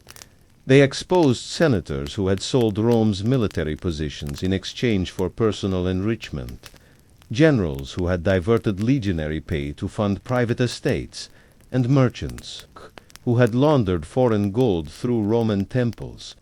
The scrolls were more than evidence, they were weapons, and now they belonged to Felix. He knew that simply possessing these documents gave him more power than Lucius Calpurnius or even the Senate itself. Yet power was useless unless wielded carefully. Destroying the scrolls would eliminate the threat of exposure, but it would also erase Felix's leverage over Plautus. Keeping them meant controlling not just Plautus, but the fragile balance of Rome's political and military structure. Felix chose control. He wrapped the scrolls in oilcloth, hid them inside a hollowed statue of Minerva in his private quarters, and locked the base with a mechanism only he understood, a trick he had learned from a Syrian craftsman during his years observing foreign courts. The knowledge that he alone held the key gave him a rare moment of satisfaction. In a world where slaves were owned, he owned something Rome itself feared. Still, the threat of Plautus lingered. Though deprived of his secret evidence, Plautus remained active, meeting discreetly with foreign envoys and stirring unrest among Rome's mercantile elite. Felix's informants reported that Plautus was building a new strategy, this time focusing not on senators but on the equestrian class, the powerful business community that financed Rome's wars and supplied its armies. Many of these men, angered by Lucius's manipulation of the grain supply and the taxes levied against shipping merchants, were eager for change. They saw in Plautus a fresh opportunity, a man who promised to break Lucius's grip on the Senate and open Rome's markets for unregulated trade. If Felix allowed this alliance to mature, it could fracture the silent empire he had built. Rather than act immediately, Felix decided to infiltrate the group. He selected two of his most trusted agent slaves who served in the homes of Rome's wealthiest merchants and instructed them to attend the equestrians' private gatherings, posing as loyal servants but listening carefully. Through these informants, Felix learned that Plautus planned to propose a new trade agreement that would bypass the Senate entirely, allowing Rome's merchants to negotiate directly with Eastern kings and satraps. This would remove Lucius's political leverage and weaken the Senate's role in controlling Rome's foreign policy. It was a bold move, one that threatened not just Lucius's power but Rome's stability. Lucius's power but Rome's stability. Felix returned to Claudia for additional information. Her salons remained fertile ground for gathering whispers, and she had sources within the equestrian ranks. Over a private dinner, Claudia confirmed that Plautus had already secured promises of financial backing from several powerful merchant families. "He's creating a shadow government," Claudia whispered, eyes glinting over the rim of her cup. "Not unlike you, Felix. But he's doing it in the open." Her words were a challenge, a reminder that Felix was not the only manipulator in the city. Yet Claudia had no loyalty to Plautus. She thrived on chaos and information, selling pieces of both to whoever paid her best. For now, she remained aligned with Felix because he provided the richer game. Back at Lucius's villa, Felix considered his options. Lucius remained ignorant of the scrolls now hidden beneath Minerva's base. He continued to believe that Plautus's only leverage had been neutralized. Felix allowed him to believe this, understanding that revealing too much would endanger his own position. Lucius was dangerous when he felt out of control. Better to let him think the threat was handled while Felix quietly dismantled it from within. Felix arranged a new plan to counter Plautus's influence over the merchants. Rather than confront the equestrian class directly, he decided to divide them. He sent anonymous messages to select merchant families, warning them that Plautus's proposed trade reforms would expose them to foreign extortion and Parthian manipulation. The letters cited fabricated but believable examples of merchants in Antioch and Tyre who had lost fortunes to similar schemes. The merchants, fearful of losing control over their wealth, began to hesitate. Some withdrew their support from Plautus discreetly, citing illness or travel obligations. The alliance started to fray simultaneously. Felix leaked rumors into the streets that Plautus was working with Parthian agents to weaken Rome's defenses. It wasn't true, not entirely, but it didn't need to be. Rome's citizens loved scandal, and nothing enraged them more than the idea of treason. Within days, angry murmurs filled the forum. Plautus found himself watched, whispered about, followed by men who might be spies or assassins. Fear crept into his circle. Some of his supporters abandoned him outright, unwilling to risk the accusation of aiding a traitor. But Plautus did not collapse. He responded with boldness, calling a private meeting of his remaining allies in the gardens of a senator named Lucullus Junius, man Felix had already compromised, but who pretended neutrality for survival. Felix's agents reported that at this meeting, Plautus unveiled a new strategy. He planned to approach the plebeian tribunes, the representatives of Rome's poor, and rally them against the Senate's corruption. If the tribunes sided with him, Plautus could bypass both the Senate and the equestrians, presenting himself as the champion of the common people. This was dangerous. Felix knew that once the plebs were involved, control became more difficult. The mob was unpredictable. Unlike senators or merchants, they could not be blackmailed with secrets of adultery or debts. They responded to bread. Spectacle and the promise of change. Felix moved quickly to counter this new threat. He summoned Publius Sura, the man responsible for managing the grain supply, and instructed him to arrange a sudden but temporary glut of grain in the market. Overnight, food became abundant, prices dropped, and the people's anger dissolved. Bread was always more effective than speeches. With their stomachs full, the plebs no longer cared about Plautus's promises. Tribunes, sensing the shift in public mood, backed away from Plautus's proposals, but Felix knew this solution was temporary.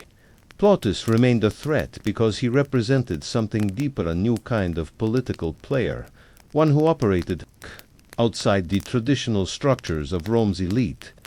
Felix realized that the real danger was not Plautus himself, but what he symbolized. The possibility that Rome's invisible networks of power could be replicated by others. The sleeping history Felix had awakened was no longer his alone.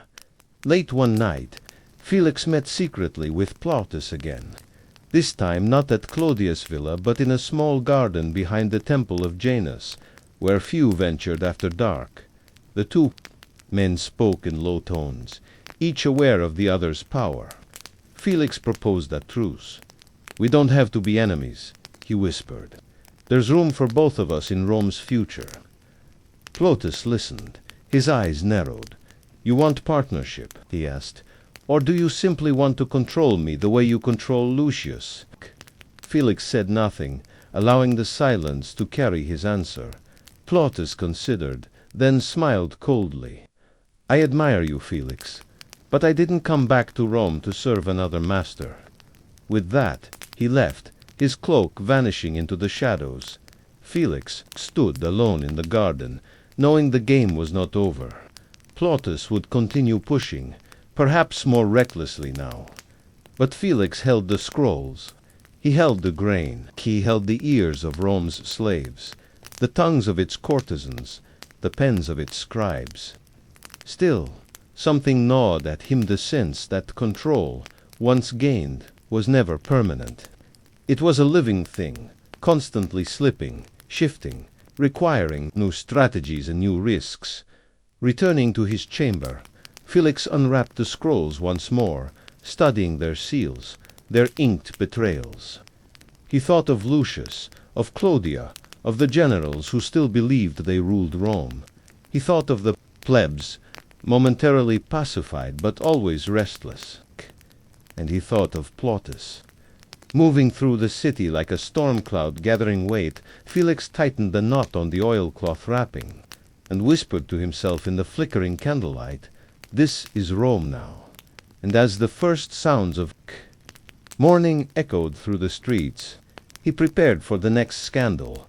Felix spent the next day scanning Rome with invisible eyes, every corner of the city reporting back to him in fragments and whispers. "The message he had received there are things even you do not know," echoed in his mind, like a curse. For months he had believed himself the silent master of Rome's darkest corridors, but the note suggested otherwise. Someone was watching him. The question gnawed at him relentlessly. Who had sent the message? Was it Plotus, playing a deeper game? Or was there another force in Rome's underbelly that even Felix had overlooked? He tightened his network, issuing silent commands through hand signals and coded glances to the slaves and informants he trusted most. Messages were passed in the seams of tunics, behind temple pillars, inside amphorae shipped to merchants. Every channel was flooded with one objective: find out who else was playing the game. As his network responded, pieces of the mystery began to emerge. A pattern surfaced that Felix had missed in his obsession with Plotus. Someone had been collecting information parallel to his own operation, but not from senators or generals. This new player targeted slaves, not just household slaves, but Rome's administrative slaves, the ones who handled ledgers, scribes, and public records. They were gathering different kinds of secrets: financial records, property ownership, transfers, legal filings that revealed debts, lost heirs, forged testaments. It was a network not of scandal but of numbers, a system designed to map Rome's hidden wealth and vulnerabilities. Felix realized he had focused so much on sins of the flesh and betrayals of the heart that he had overlooked the simplest truth of Rome's corruption.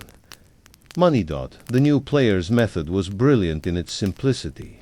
By controlling financial courts, one could control estates, manipulate inheritance, blackmail citizens over unpaid debts, or quietly shift wealth from one household to another without drawing attention.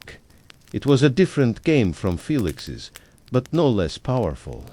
Worse, this rival had remained hidden for months. Felix had no name, no face, only whispers of a figure known among the slave scribes as the Ledger. The slaves in the tabularium, Rome's state archive, spoke of quiet meetings after dark, ledgers altered in candlelight, and orders passed down from an unseen hand. Felix knew that if he didn't act quickly, this new force could destabilize his entire system.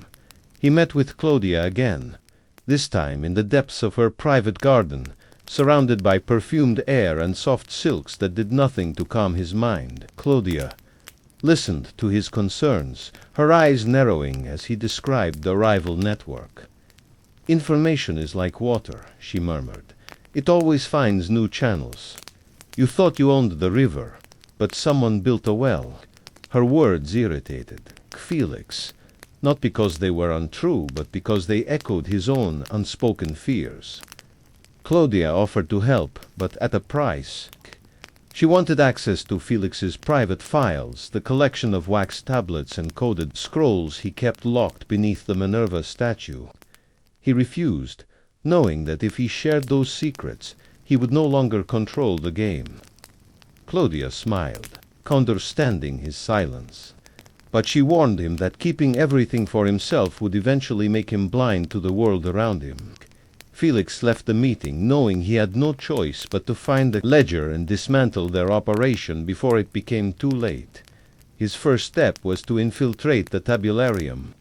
He selected a trusted slave named Proculus, a quiet scribe who worked in the Senate archives, to begin feeding him copies of the documents being altered.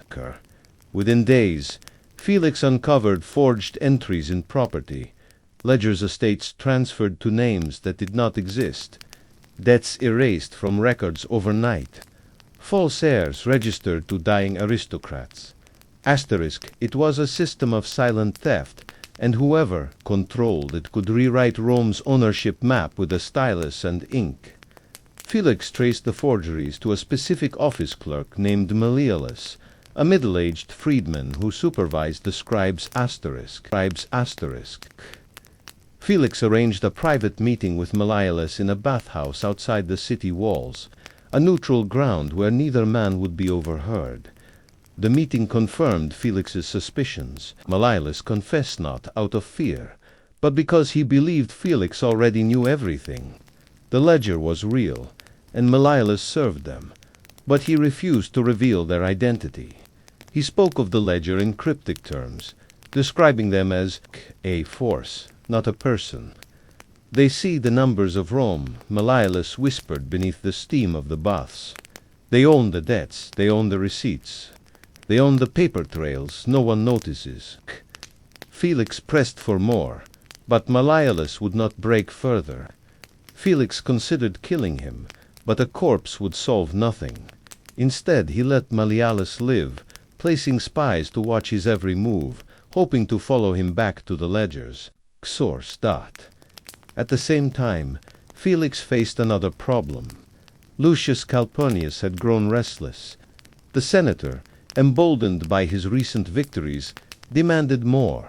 He wanted new provinces assigned, new legions placed under his indirect control, and greater influence over the Senate's foreign policy. But to achieve that, he needed to remove two specific rivals from power, Marcus Lepidus and Quintus Hortensius, both of whom held key military appointments that Lucius envied.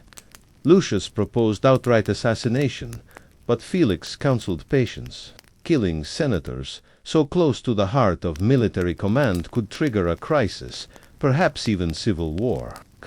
Instead, Felix suggested financial ruin, using the information gathered from the scribes. Felix uncovered gambling debts owed by Lepidus, and a secret mistress maintained by Hortensius in the Bay of Naples, funded through embezzled military taxes. Felix leaked the debts to creditors and arranged for a public lawsuit against Lepidus that forced him to sell properties at a loss, diminishing his political influence. For Hortensius, Felix had the mistress arrested under false charges of espionage, forcing Hortensius to divert all his political capital into defending her reputation. Within weeks, both men were politically crippled, their power fading without a single blade drawn. But as Felix executed this plan, Plautus continued to maneuver. Despite his isolation, he had begun working with elements of the Praetorian Guard, the personal bodyguards of Rome's elite.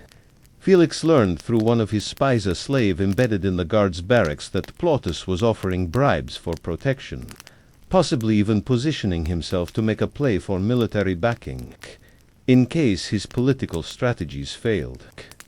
This was dangerous. The Praetorians held the power of life and death over senators, emperors, and generals alike. If Plautus succeeded in turning them, no secret scroll or whispered scandal would matter. Felix responded by approaching the Praetorians' prefect, a man named Caecina Severus. Caecina was a pragmatist, loyal to gold rather than ideology. Felix arranged for Lucius to deliver a series of quiet payments, disguised as temple donations and estate gifts, to secure Caecina's loyalty. But Felix also added his own layer of control, feeding Caecina information about the private lives of his rivals, ensuring the prefect feared exposure as much as he loved coin. The Praetorians remained officially neutral, but behind the scenes, they now belonged to Felix. Meanwhile, Felix's network of informants in the slave quarters brought him troubling news. Some of his own agents had begun questioning their roles. Rumors circulated that Felix was no longer working solely for Lucius, but for himself, that he was hoarding power beyond the purpose of survival. Slaves who once trusted him now whispered about betrayal. Felix realized his greatest risk was no longer external, it was internal. If his network lost faith, the entire structure would collapse. To address this, Felix held a secret gathering in the catacombs beneath Rome, a place where no senator would venture. There, in the darkness, he spoke to his closest agents, reminding them of why they had joined him. He promised them continued protection, wealth, even future freedom, but he also warned them of the dangers of disloyalty.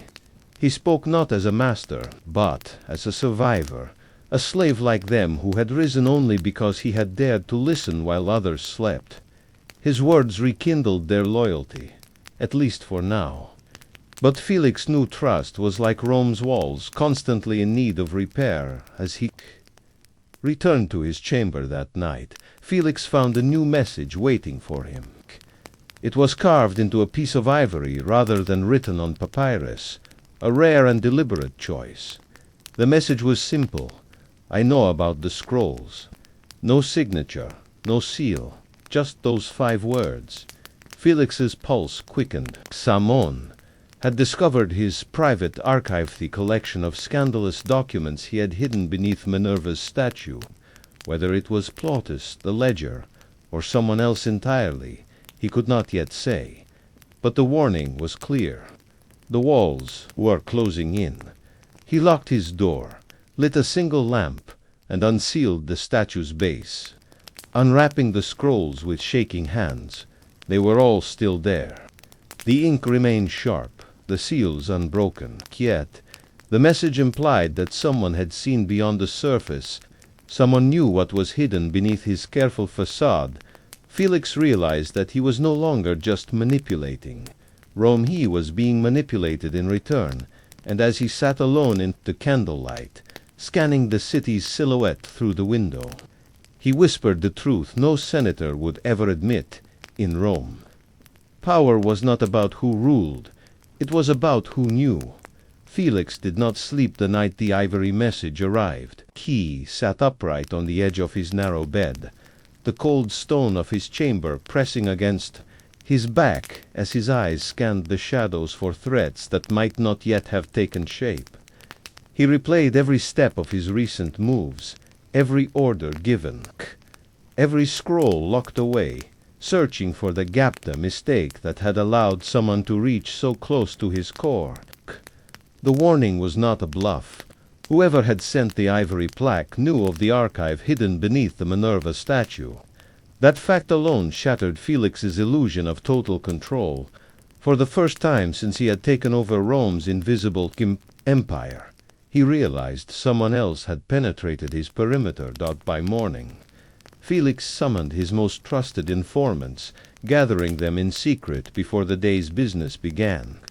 They reported nothing unusual, no breaches of his quarters, no missing keys, no unexplained entries into the villa.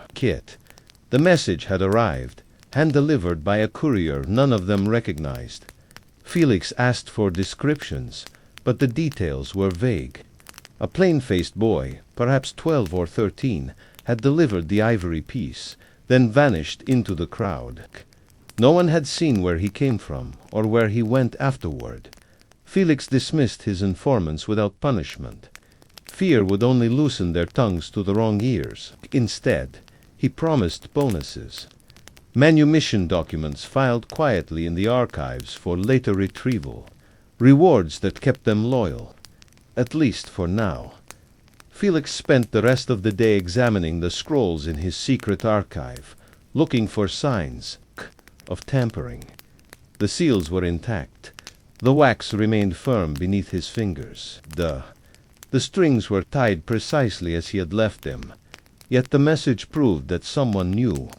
Knowledge was as dangerous as possession in Rome, sometimes more. He realized that the problem might not be physical access to the scrolls, but informational access to their existence.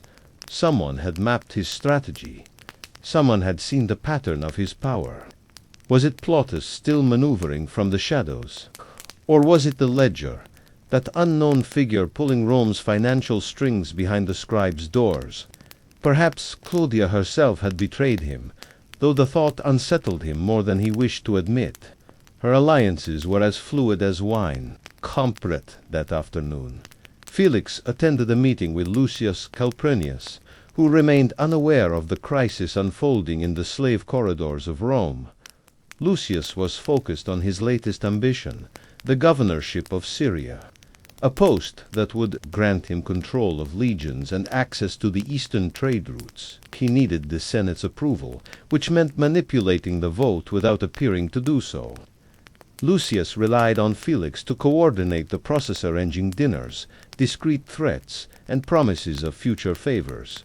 Felix nodded as Lucius outlined his plan, masking his distraction. His mind remained on the ivory plaque hidden in his sleeve.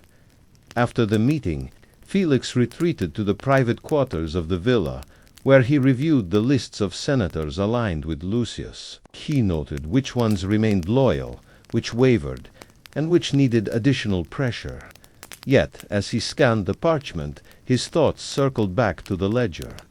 Could the ledger have learned about the scrolls through Rome's official records? Did the property, ledgers, or legal archives hold a trace of his activities? Felix had always been careful, ensuring that no transaction, no meeting, no secret fund could be traced to him directly. But perhaps his caution had been too confident. The ledger specialized in seeing patterns in paperwork, connecting dots that others missed. If they had found the thread that led to his archive, Felix was already vulnerable. He ordered Proculus, the scribe he trusted most, to review the public registries for any anomalies. Within 2 days, Proculus returned with disturbing news.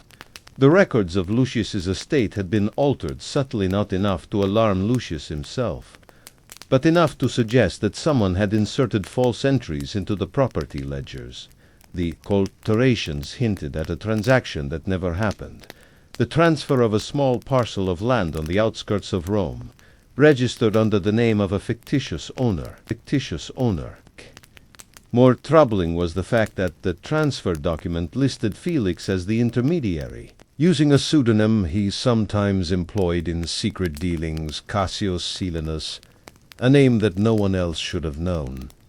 Felix realized this was a message. Another warning from the unknown hand. Whoever had altered the records wasn't trying to steal property. They were signaling to him, "I know your alias. I know your methods. I can fabricate proof against you."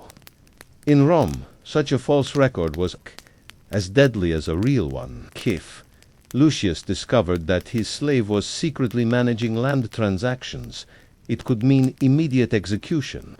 If the Senate found out, Felix would be crucified, regardless of his real loyalty. Slaves did not own property. The very idea was treasonous. Felix burned the falsified record quietly, ensuring no trace remained in the villa, but he knew the copy in the tabularium would persist unless he intervened. He instructed Proculus to replace the document, forging a correction under the guise of a clerical error. Proculus, loyal but frightened, did as instructed. Yet Felix knew this was a temporary solution. The ledger, or whoever acted in its name, was testing him, pushing him to reveal himself. That night, Felix returned to Claudia's chambers, demanding a private audience. Her eyes glittered with curiosity as he explained the situation in careful phrases, omitting the most dangerous details, but revealing enough to implicate Plautus and the ledger in a coordinated campaign against both himself and Lucius. Claudia listened, her fingers tracing the rim of her wine cup, her lips curving in that maddening half-smile. "Perhaps you have finally met your equal," she whispered. "Rome has a long memory, Felix. No one controls all its corners forever." She offered him a deal. She would help identify the ledger's operatives in the scribal class if Felix shared the contents of one of his scrolls, not all. Just one to prove trust. Felix declined, knowing that giving Claudia access to the scrolls would place him in permanent debt to her. But her words lingered. Perhaps he had stretched his control too far, reached too high. Returning to the villa, Felix decided to investigate the ledger directly. He arranged a clandestine meeting with Malleolus, the freedman scribe who had previously admitted to serving the ledger. Felix disguised himself in a simple tunic, leaving behind his usual cloak and insignia of authority. They met in a warehouse near the Tiber docks, surrounded by sacks of grain and the scent of fish oil. Malleolus arrived nervously, glancing over his shoulder. Felix wasted no time. He pressed the scribe for names, locations, and methods. Malleolus trembled, but revealed more this time, perhaps out of fear or exhaustion. The ledger, he confessed, was not a single person, but a counselor group of 3 men and 1 woman. All freedmen or high-ranking slaves, each embedded in different sectors of Rome's bureaucracy. They operated without titles, blending into the administrative machinery, manipulating records, controlling wealth silently while senators and generals played at public power. Their goal was not immediate revolution, but slow, controlled the creation of a shadow economy, one that would eventually replace Rome's political class with a new elite drawn from the margins. Felix realized the implications. This was no ordinary rival. The ledger was attempting what he made of in his most secret moments. A Rome ruled not by senators or generals, but by those who truly managed the empire's daily life, the scribes, the slaves, the invisible hands behind every transaction.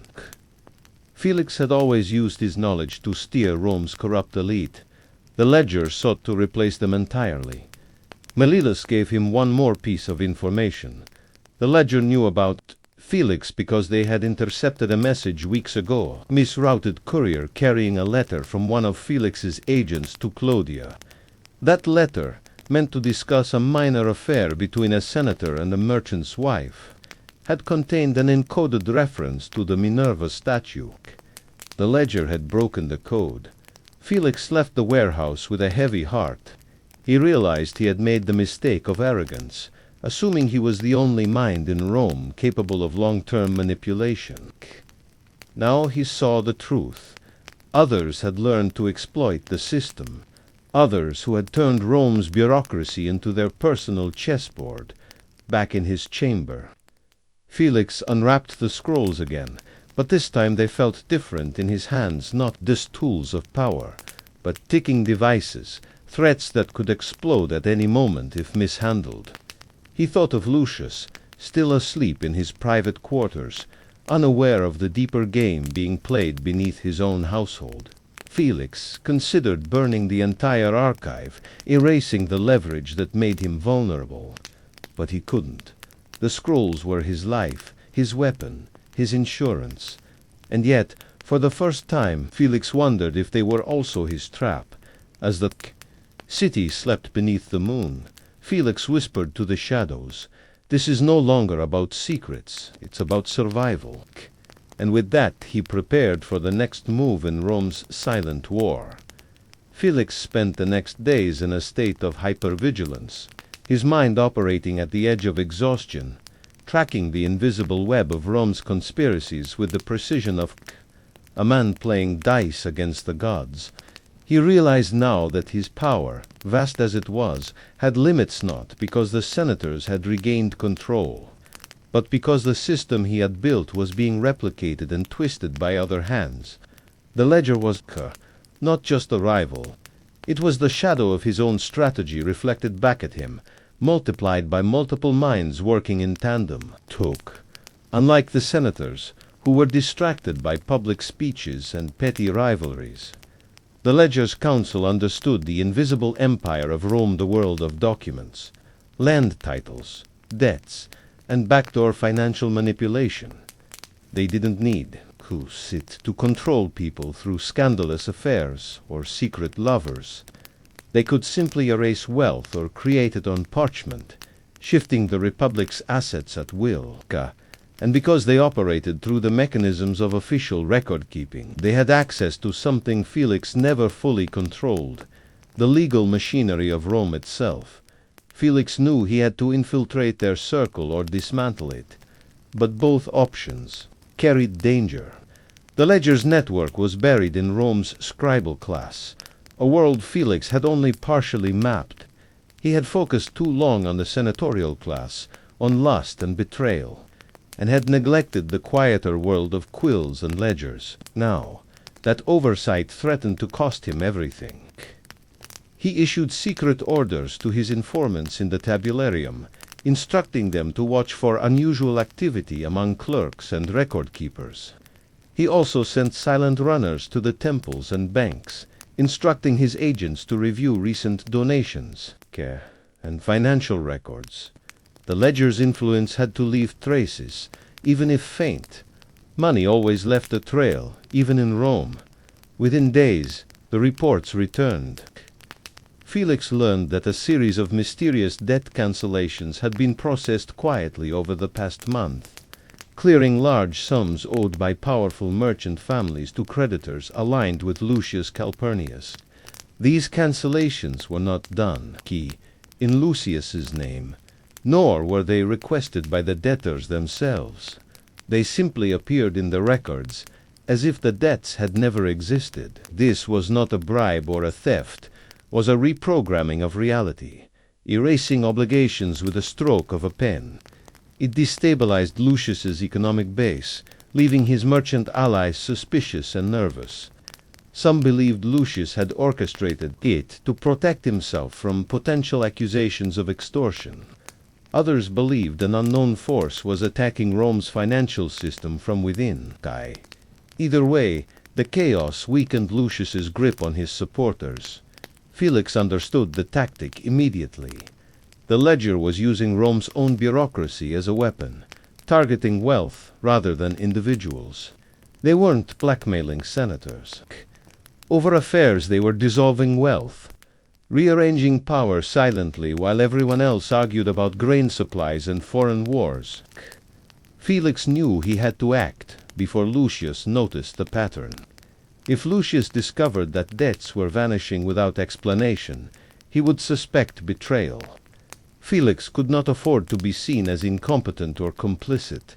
To buy time, Felix staged a diversion. He fabricated a scandal involving one of Rome's prominent military families, planting forged love letters between the wife of a general and a young equestrian officer. The scandal exploded through the city, distracting Rome's gossip circuits and pulling attention away from the financial anomalies. Senators debated morality, marriage laws, and military discipline while the real war of ledgers and scrolls continued unseen beneath the surface. The distraction worked, for now, but Felix knew he was masking symptoms, not curing the disease at night. Felix paced his chamber, staring at the Minerva statue that housed his secret archive. The scrolls inside remained his ultimate weapon proof of affairs, assassinations, foreign bribes, forbidden cult rituals, everything Rome's elite feared becoming public. But against the ledger, these scrolls were blunt tools. Scandal worked against people, but the ledger was an idea, a system. He needed a new strategy. Felix decided to go deeper. He instructed Proculus, his trusted scribe, to begin copying documents from the archive, but in a different way, not the scandal scrolls, but Rome's financial records. He wanted maps of wealth, who owned what, who owed what, who had land, ships, mines, slaves, and debts. He built charts of Rome's hidden economy, assembling his own version of the ledger's map. He spent nights with Proculus, poring over the data, connecting dots the senators had long ignored. It was as if Rome's true power structure had been hiding in plain sight all along, not in the Senate chambers, but in account books and slave registries. Through this process, Felix discovered something unexpected. The ledger's manipulations weren't random. They targeted specific patterns. They were quietly dismantling the wealth of Rome's old patrician families, those descended from the Republic's founders, and transferring assets to newer, less established families, mostly from the equestrian class. Felix realized the ledger was not just consolidating power. They were engineering a generational shift, replacing Rome's ruling class with one of their choosing. The consequences would outlast any scandal. They were remaking Rome itself. Felix saw an opportunity in this knowledge. He could expose the ledger's strategy to the patrician families, turning them into allies against the new order. But doing so meant revealing that he, a slave, had been tracking their wealth for months. Such a revelation would be dangerous. Rome's elite might accept a slave-manipulating scandal behind closed doors, but they would never accept one who understood their estates better than they did. If he chose to reveal this, he would cross a line from secret manipulator to open player in Rome's political game. It was a point of no return that as he debated his next move, another message arrived, this time carved into wood, not ivory, but in the same precise hand. It read, "Stop, or we release the list of your agents." Felix's heart froze. The threat was specific and lethal. If the ledger exposed the names of the slaves and freedmen in his network, not only would they die, but Felix's entire empire would collapse. No senator would trust him again. No slave would whisper in his ear. Fear would spread through Rome's hidden class, silencing the very machinery that made Felix powerful. He considered his options. He could continue the covert war, risking everything. He could negotiate. But with whom? The ledger was faceless, operating through shadows and intermediaries. Contacting them directly could be a trap, yet allowing them to dictate the terms was unacceptable. Felix decided on a third path, one that balanced risk with opportunity. He crafted a message of his own, using the same medium, a carved wooden plaque, inscribed in precise, coded language known only to Rome's scribal class. His message was clear. "I know your pattern. We both serve Rome, but from different angles. Meet me, or the Senate will learn of the debt manipulations." It was a bluff, partially. Felix had no proof of the ledger's full membership, but he had mapped enough of their activity to cause panic if made public. He arranged for the plaque to be delivered by a neutral party, a temple priest unaligned with any political faction. The message was sent at midnight, left at the foot of the Temple of Concord, a symbolic gesture. In Rome, Concordia meant unity, but Felix knew better. Unity in Rome was always temporary, bought with bribes or maintained through threats. 3 days passed before a reply came. It was not a letter, but a meeting request, delivered through Claudia. She summoned Felix to her villa under the guise of a private feast, but whispered to him upon arrival. They agreed. Her eyes were sharp, but her tone was almost amused. "You're going to meet the ledger." The meeting was set for the next night, in a catacomb beneath the Basilica Aemilia, place where the bones of Rome's forgotten dead rested in silence while the living plotted their futures above. Felix prepared carefully, bringing no scrolls, no documents, only his memory and his resolve. He dressed as a common slave, blending into the darkness, knowing that in this city the most dangerous men wore no armor. At the appointed hour, he descended into the catacombs, his footsteps echoing softly in the cold stone tunnels. There, in a chamber lit only by oil lamps, he found them. 3 men and 1 woman, faces partially hidden by cloaks, but their posture betrayed familiarity. With power, they stood without guards, confident that the setting itself hidden, silent, beyond the eyes of Rome was protection enough. Felix spoke first. "We do the same work," he said calmly. "We control Rome from beneath, but our methods collide." One of the men replied, his voice low and smooth. "Your methods are short-term scandal, fear. We build foundations." Felix countered, "Foundations collapse if the surface crumbles. The Senate, the people, they need spectacle as much as structure." The woman stepped forward, her voice sharp but composed. "Perhaps, but spectacle burns quickly. We seek permanence." Felix understood the difference now. The ledger wanted to reshape Rome for generations. He wanted to control it in the moment.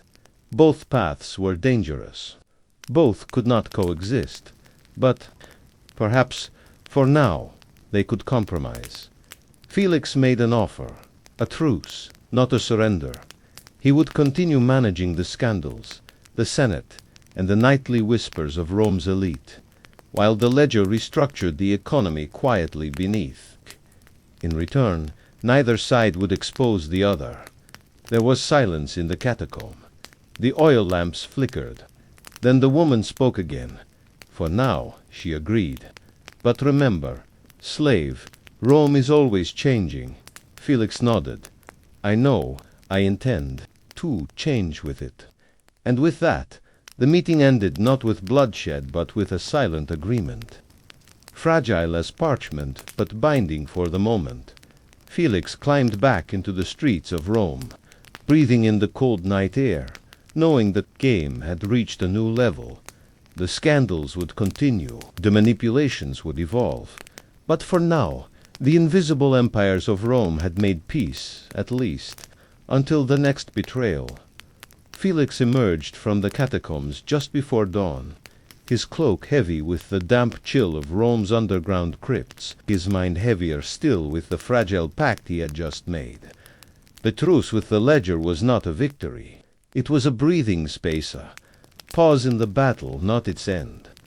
As he walked silently through the empty forum, his sandals brushing against the marble stones worn smooth by centuries of footsteps, he replayed the conversation in his mind. He had met the faceless architects of Rome's financial manipulation, seen the shadows beneath the shadows, and realized something unsettling.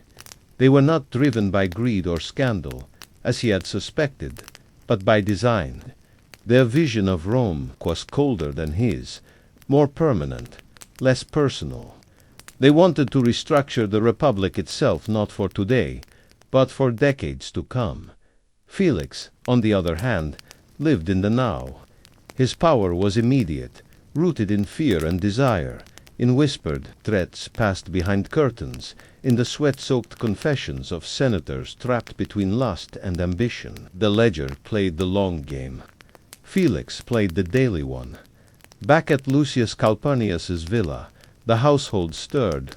Slaves began preparing for the morning routines, wine warmed over coals, bread sliced, robes pressed. Felix moved through them unnoticed, his mind elsewhere.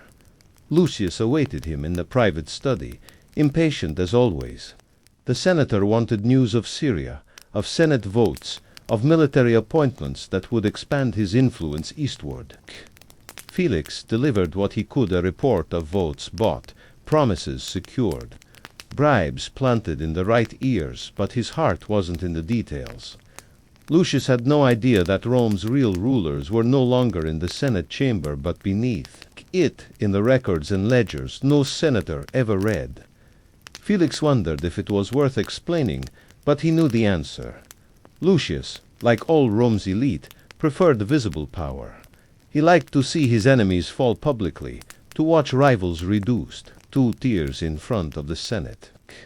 He would never understand the quiet conquest unfolding beneath his feet. For now, Felix decided he would play both sides. He would maintain the truce with the ledger but continue collecting information.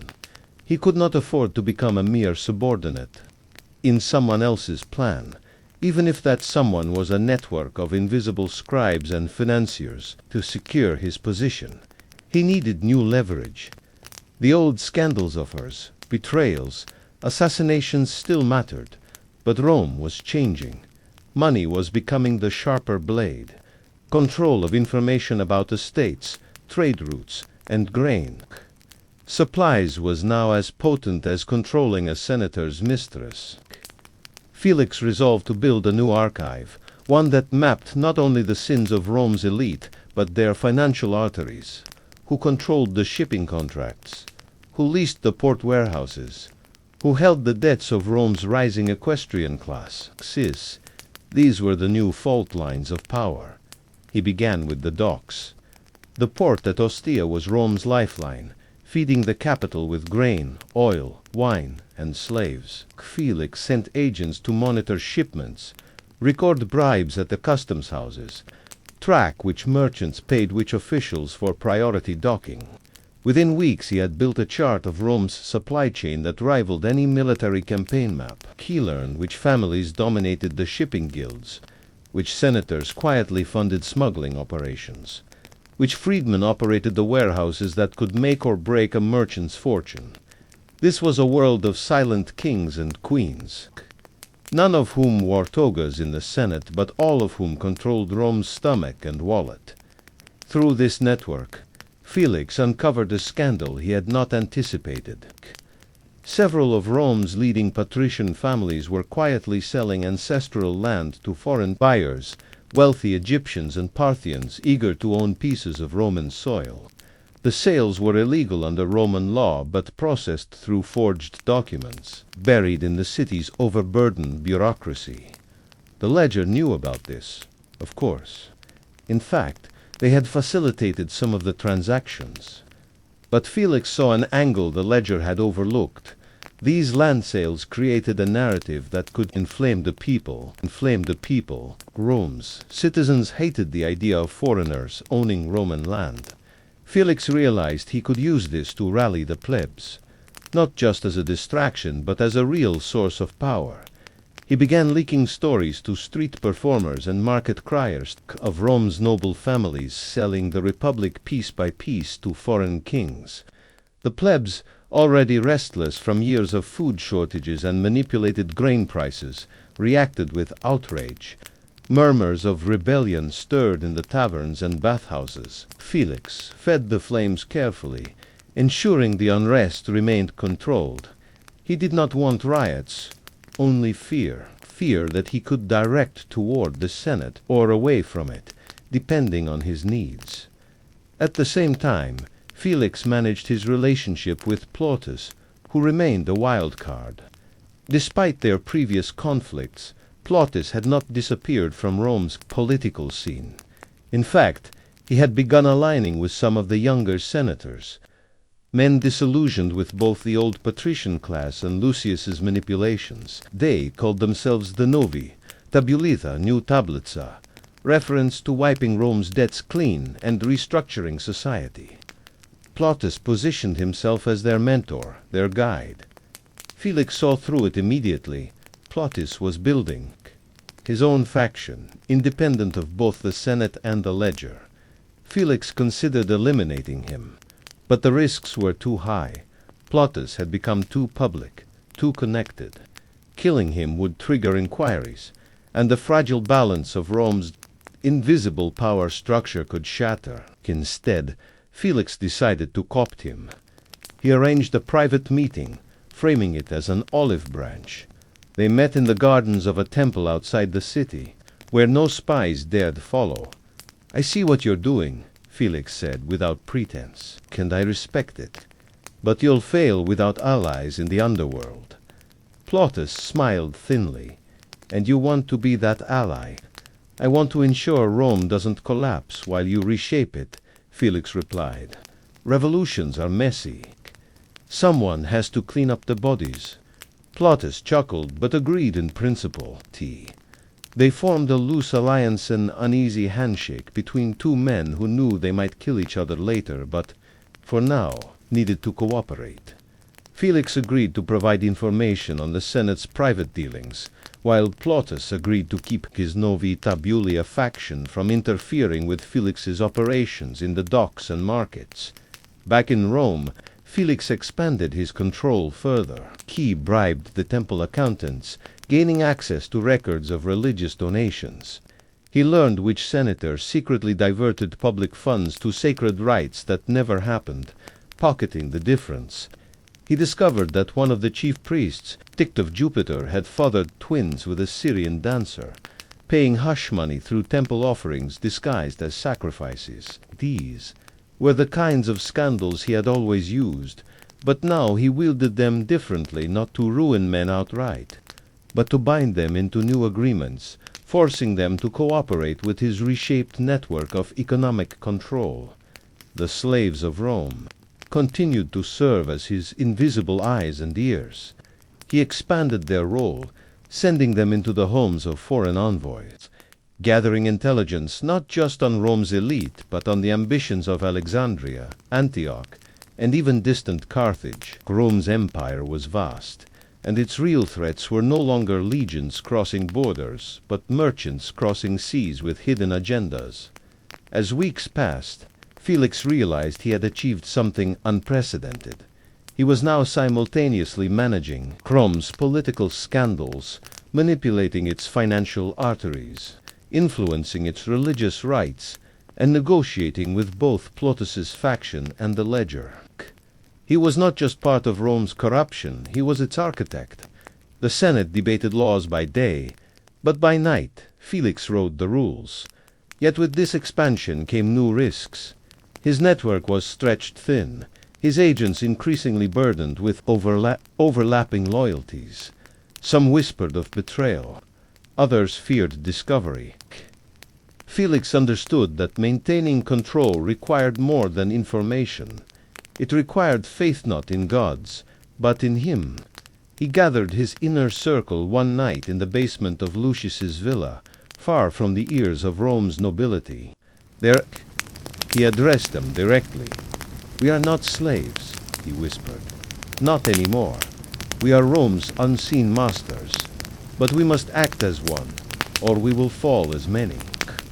His words resonated, but he knew loyalty could not be sustained by promises alone. He arranged for new rewards, small estates in the provinces for his most trusted agents, quiet manumissions for others, each granted in secret so that the chain remained intact but flexible. Still, Felix sensed the storm gathering. Rome's old families resented the rise of the Novi Tabuli. The equestrians feared Plautus's influence. The ledger watched silently, waiting for the next imbalance to exploit. Lucius, unaware of the full scale of the game, continued to push for more, demanding new provinces, more power, more enemies silenced. Felix wondered how long he could keep all the pieces in motion. He had become the spider at the center of Rome's largest web. But spiders could not sleep as he stood alone in his chamber that night. Staring once more at the Minerva statue hiding his archive, Felix whispered a quiet truth to himself. Rome was no longer a republic, no longer a senate, no longer a collection of temples and laws. Rome was a machine of secrets, and for now he held the keys. But for how long? Felix awoke before dawn, his eyes opening in the dark, not from rest, but from habit. His mind already assembling the threads of the day's manipulations before his feet touched the cold stone floor. Rome was restless, the city pulsed with tensions just beneath the surface, as if every marble column concealed a crack, every senator's smile masked a blade. Felix had managed to balance Rome's factions, Lucius's political ambitions. The ledger's financial reshaping Plautus's populist faction. But he knew that no balance lasted forever. Power in Rome was like molten lead, solid for a moment, then shifting, spilling, burning anyone foolish enough to think it could be held in bare hands for long. Reports came early, smuggled into Felix's quarters by silent slaves trained to move like shadows. One scroll revealed that Plautus had been meeting secretly with a representative of Egypt's Queen Cleopatra herself, or at least her inner circle.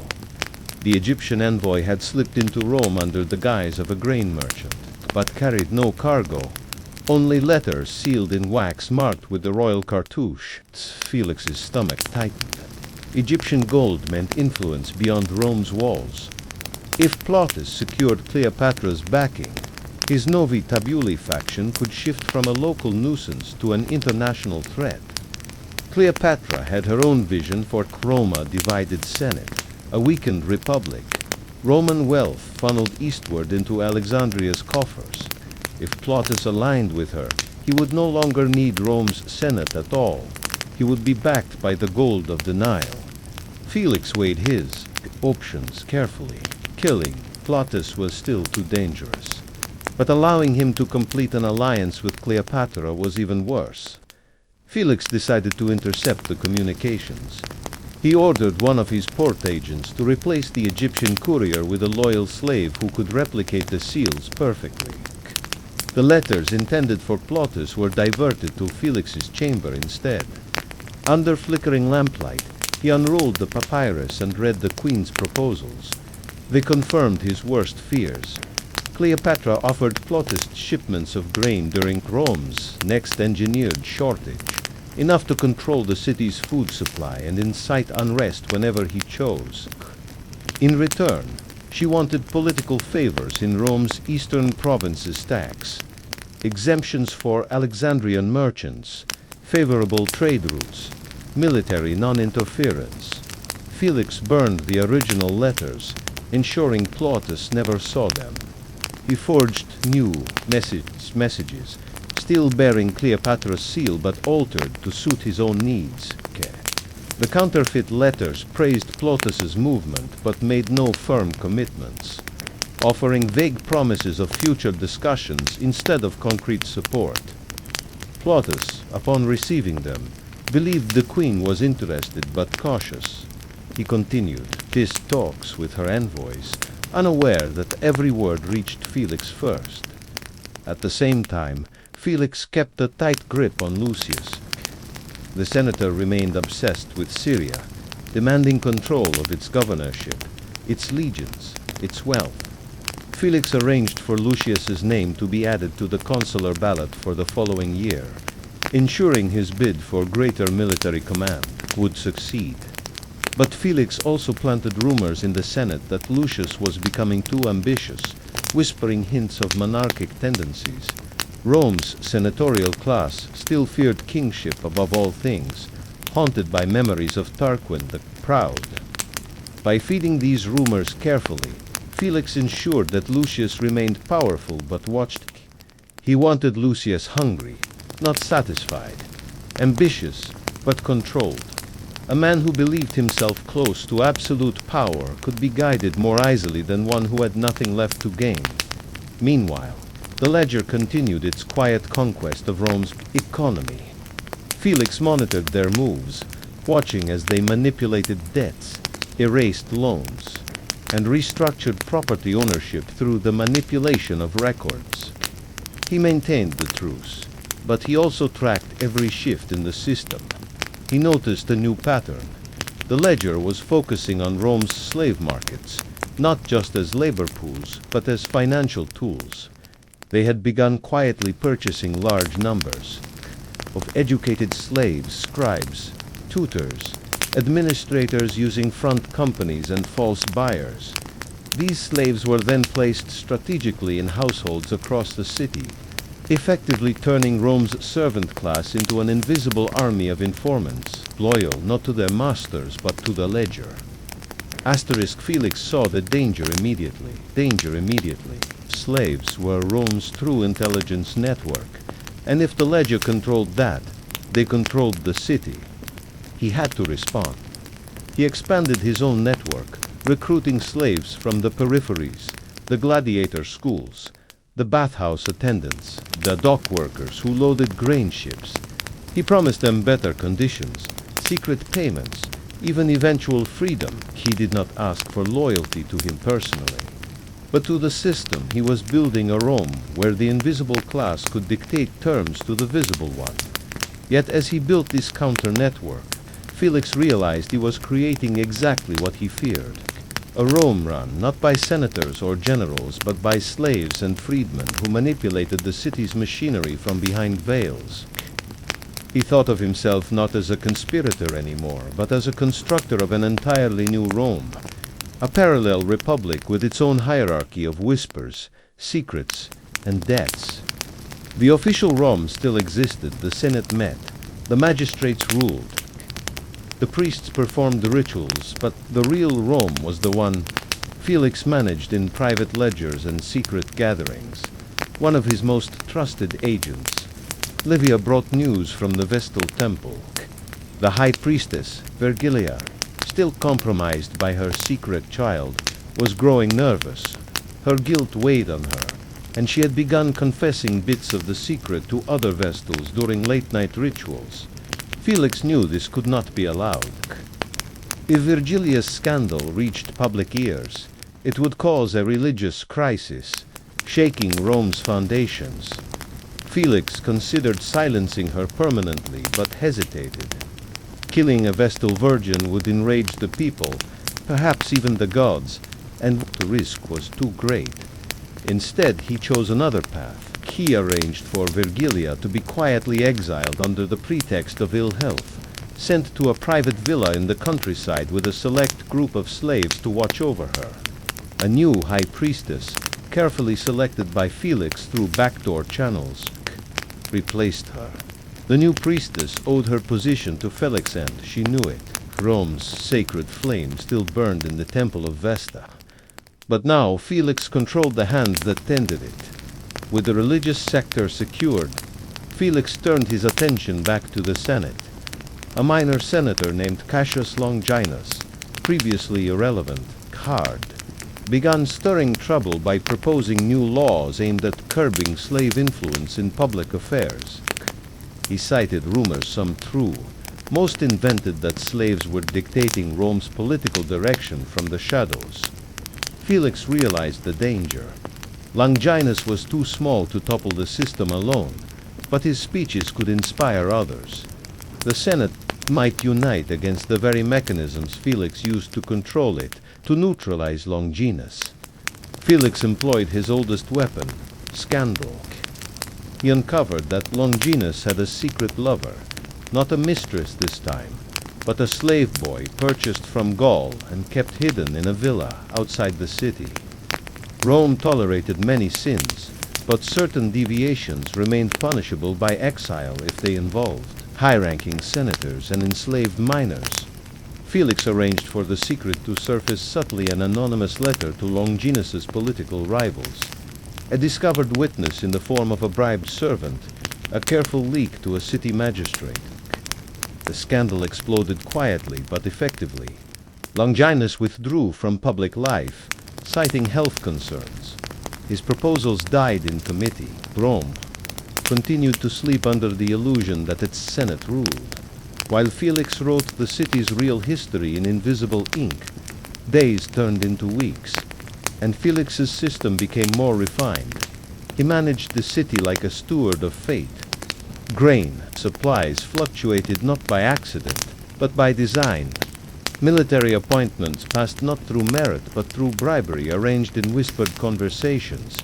Priests recited omens Felix had purchased. Lovers betrayed each other on cue. Slaves reported every secret, and foreign envoys paid their respects to him, not the consul. The system was fragile, but it worked. Still, in his private moments, Felix sensed the walls tightening. He knew he was approaching a point of saturation. The more power he collected, the harder it became to control. His agents demanded more protection, more payment, more promises of freedom. His rivals grew smarter. Plautus adapted, maneuvering carefully, planting his own spies in places Felix hadn't yet reached. The ledger continued its financial reforms, and while the truce held, Felix knew it could snap with the smallest provocation. Lucius remained unaware of the full scope of the game. He believed himself to be Rome's kingmaker, never realizing that his throne was built on Felix's carefully placed sand. Felix sometimes wondered if Lucius deserved to be spared or destroyed, but for now, he let him live in his illusion, for Lucius was useful a mask that hid the true ruler of Rome at night. Felix stood by the Minerva statue, his hands resting on the base that concealed his archive. He thought of the scrolls locked inside the records of affairs. Bribes, betrayals, the debts and lies that held Rome together. He realized the archive was no longer just a tool of power. It was Rome itself. If the scrolls burned, the Republic would collapse. Not because of war or invasion, but because the scaffolding of secrets would fall. Felix whispered to the darkness, a silent prayer not to the gods but to the system he had created. Let it hold, he braved. Let it last. But, in the back of his mind, he knew the truth. Nothing in Rome ever lasted, and the next scandal was already on its way. Felix's nights were no longer filled with sleep, but with calculations. The web he had spun around Rome was tightening, and the city itself was suffocating beneath it. He had control over the Senate's votes, the temple's prayers, the dock's shipments, and the scribes' ledgers. Every whispered scandal and every forged transaction passed through his hands first.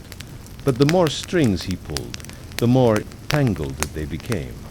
He knew the city could not survive indefinitely under such silent manipulation. Rome was built to expand, to consume new territories, new enemies, new wealth. It was not designed to hold still under a single shadow's grip. And Felix, the architect of that shadow, felt the walls of his invisible empire beginning to creak. He had bought himself time by balancing Plautus's populist faction, the ledger's economic reformation, and Lucius's senatorial ambitions. But balance in Rome was never permanent. It was borrowed, not owned. The first crack appeared through a messenger from Sicily. News arrived that slaves on the island had rebelled, not just a local uprising, but an organized insurrection. They had overrun their masters, seized the estates, and declared a new order. They called themselves the Sons of Eunice, naming their rebellion after a long-dead slave king who had once led a similar revolt decades before. Felix read the reports with a mix of dread and fascination. He had expected unrest, but not this soon, not this large. Sicily was Rome's granary.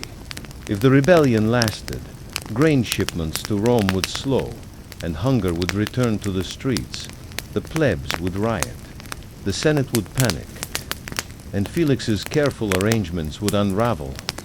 More concerning was the message buried in the Sicilian slaves' proclamations. They spoke not only of freedom, but of something new, a slave-led republic. They called for a Rome without masters, where the invisible class would govern openly, not through secret manipulation, but through declared rule. Felix realized that this rebellion was different from any before. It wasn't just violence, it was ideology. The seeds of his own method, whispered through Rome's slave quarters for years, had bloomed in Sicily into outright revolt. The invisible empire he had built had inspired others, but they had taken his quiet control and turned it into a public uprising. And now Rome trembled. Lucius summoned Felix immediately upon hearing the news. The senator was livid, his face flushed with anger and fear. He demanded military action, swift retribution, the crucifixion of every rebel leader. Felix calmed him, masking his own unease. If we crush them too quickly, Felix warned, we risk inspiring more revolts elsewhere. But Lucius wouldn't listen. He sent urgent messages to Rome's generals, ordering legions to sail for Sicily. Felix knew the danger. Military focus on Sicily meant less control over Rome itself. With the legions distracted, the city would grow restless. Plautus's faction might seize the moment to push for reforms. The ledger might accelerate their economic restructuring, consolidating power while the Senate was paralyzed by military concerns. Felix moved quickly. He arranged 4 new grain shipments from Africa to soften the blow of Sicily's disruption.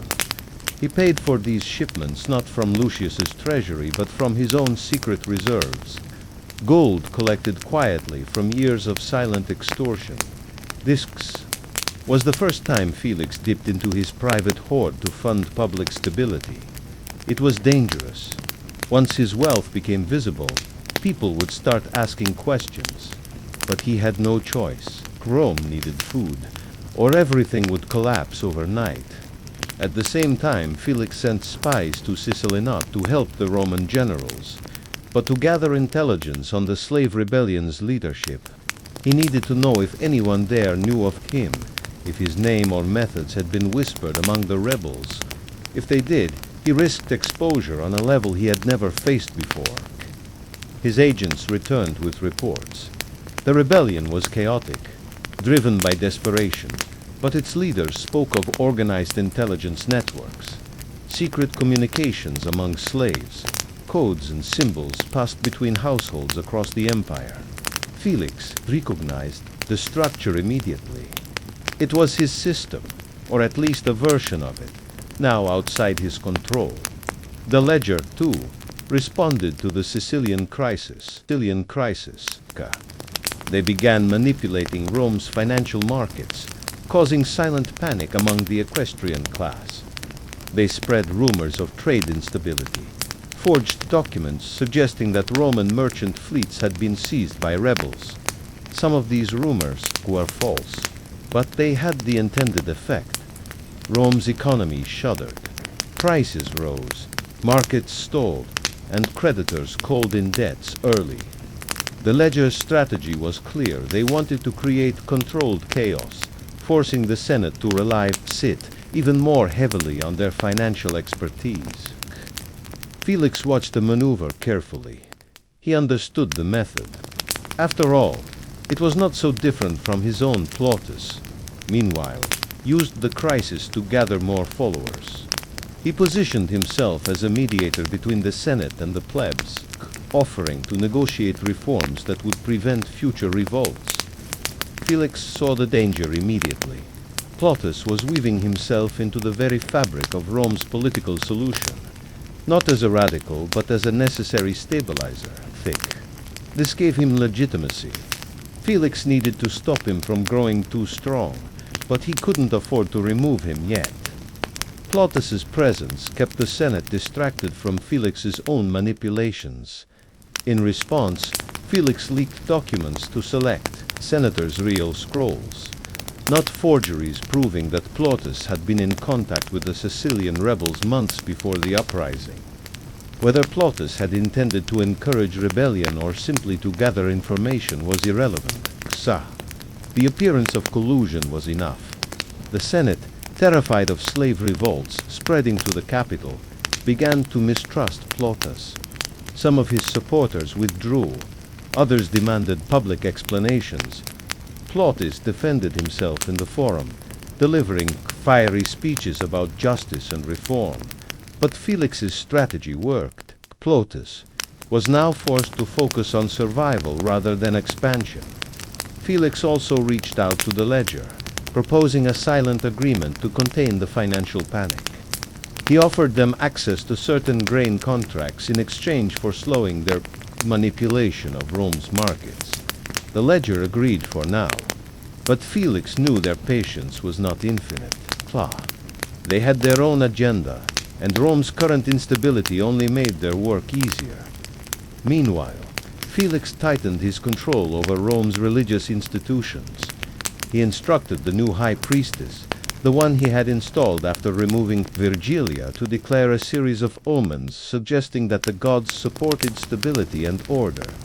The priests performed elaborate rituals in the forum, reassuring the citizens that the rebellion in Sicily was a temporary storm, not a sign of divine displeasure.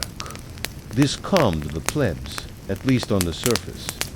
But Felix knew fear lingered beneath their obedience.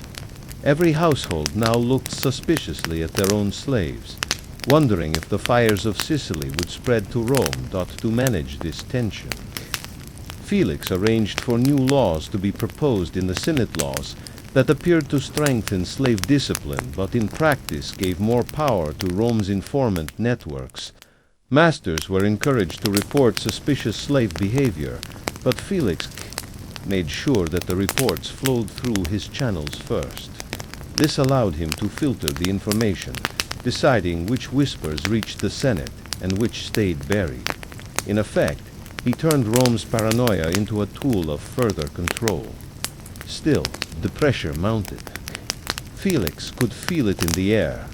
In the frantic way senators whispered in corners, in the nervous glances between merchant families, in the quiet anger brewing in the slave quarters of every Roman villa. He knew that his system was reaching its breaking point. He had created an empire of whispers, but now the whispers had grown too loud in private moments. Felix wondered if he had overreached. His network spanned too many layers: political, religious, financial, criminal. Managing all of them at once was like juggling knives in a storm. One mistake, one betrayal, and it would all come crashing down. He thought of the Minerva statue in his chamber, the scrolls hidden beneath it, the fragile secrets upon which Rome now balanced. He considered burning the archive, erasing the blackmail material, letting the system reset itself, but he knew he could not. The scrolls were his life. Without them, he was just another slave. One night, as he stood on the villa balcony overlooking Rome's darkened rooftops, a message arrived, delivered not by one of his usual informants, but by a slave girl he didn't recognize. She handed him a wax tablet. Her eyes lowered, then disappeared into the shadows. The message was short, just 6 words. Sicily is only the beginning. S. Felix stared at the tablet for a long time, his fingers tightening around its edges. The letter S could mean many things: Sicily, slave, Senate, or perhaps someone he had not yet identified. But the message was clear. The rebellion was not an isolated event. It was the first ripple of something larger, something coming for Rome itself. And Felix, the man who had built his empire on secrets, realized he was now facing a force that might not play by the rules of scandal and blackmail at all. He whispered to the night air, his voice barely audible, "So be it," canned and prepared for the next scandal to arrive not from Rome's bedrooms or Senate halls, but from the flames of revolution. Felix held the wax tablet in his hand long after the girl had vanished into the alleys, staring at the 6 words that had rearranged his world. Sicily is only the beginning. S. He turned the message over, looking for clues: the edges of the wax, the angle of the scribe's stylus, the faint scent of oil and sweat that lingered on the surface. Nothing.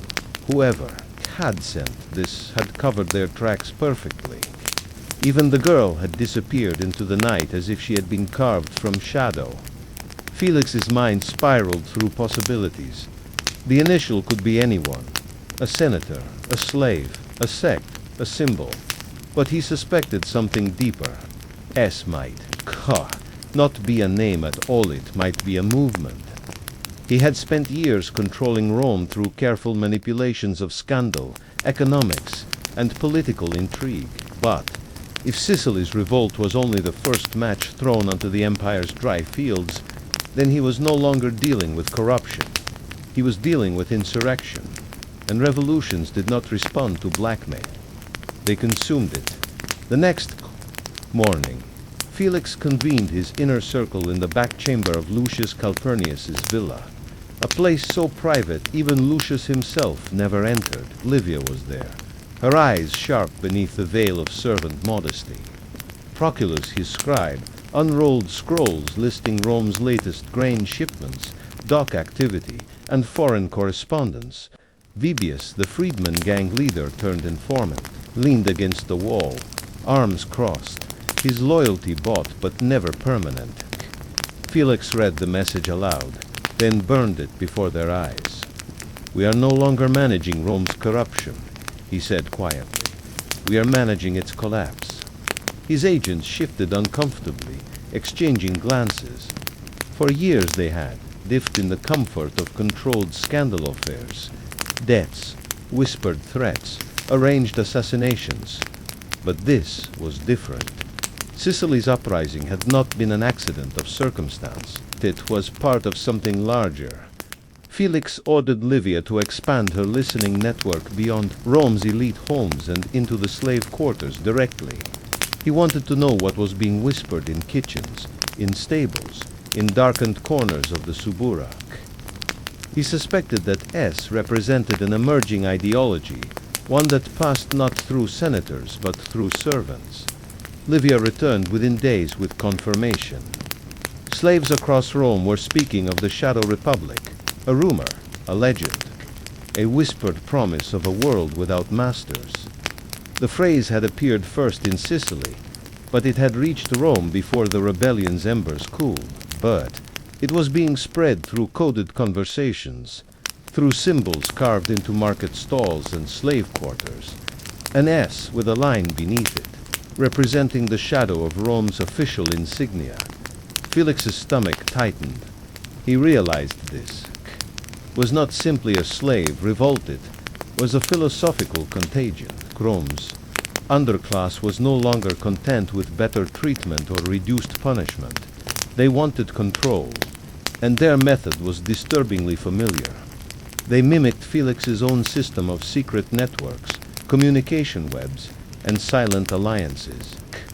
Only now, the network was out of his hands. At the same time, Felix received word from the docks. Grain shipments from Africa had slowed. Merchants whispered of threats from pirates loyal to the Sicilian rebels, now expanding their reach into the sea lanes. Rome's food supply teetered on the brink of collapse. Felix knew that if bread disappeared from the markets, the plebs would riot. If they rioted, Plautus's faction would use the unrest to push for deeper reforms, perhaps even a reformation of Rome's political structure. The ledger would seize financial control in the chaos, transferring more wealth into their invisible coffers. And Lucius, blind to the larger game, would call for more military crackdowns, only further provoking rebellion. Felix was caught in the center of a collapsing system he had once controlled perfectly. He decided on a new strategy: containment. He ordered Vibius to mobilize the freedmen gangs, not to suppress the slave whispers directly, but to infiltrate them. He wanted to know who was spreading the S symbol, who coordinated the messages, who arranged for the stories of the Shadow Republic to move between households. Within weeks, Felix identified several key figure slaves who doubled as messengers. Cooks who passed coded messages in baked bread, bathhouse attendants who whispered slogans between pouring oil and fetching towels. These were not leaders, cave in the traditional sense. There was no central command, but they were nodes in the network, and that made them vulnerable. Felix arrested a dozen of them quietly, holding them not in Rome's prisons but in his own private chambers beneath Lucius's villa. He interrogated them carefully, not with whips but with offers. Some broke easily, revealing that the movement had no single head. It was an idea, a loose collection of grievances turned into an underground mythology.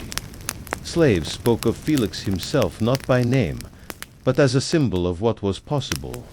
They whispered of the slave who controlled Rome's Senate through blackmail, who manipulated the priests, who owned more secrets than the emperor, Kuta. They called him the first shadow. Some saw him as a hero, others saw him as a tyrant in waiting. Either way, Felix realized, he had become a legend among the very people he tried to control. But legends were dangerous. Felix could not allow the myth of the Shadow Republic to grow unchecked. He needed to control the narrative. He began crafting his own version of the story, planting rumors that the so-called S movement was backed by foreign enemies, by Parthian gold, Egyptian plots, barbarian spies. These rumors spread quickly, confusing the underclass and dividing their loyalties.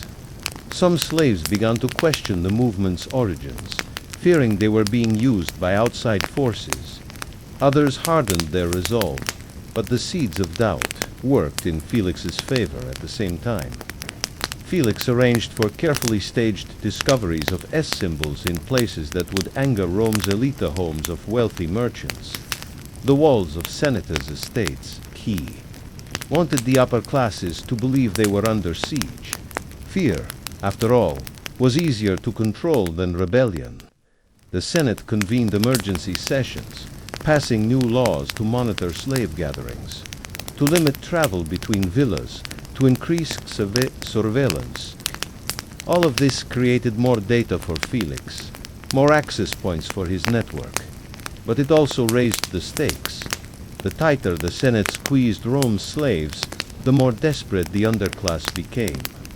Meanwhile, Plautus positioned himself as a mediator again, offering to negotiate between the Senate and the growing unrest. Felix allowed him to continue, knowing that Plautus's role kept him predictable.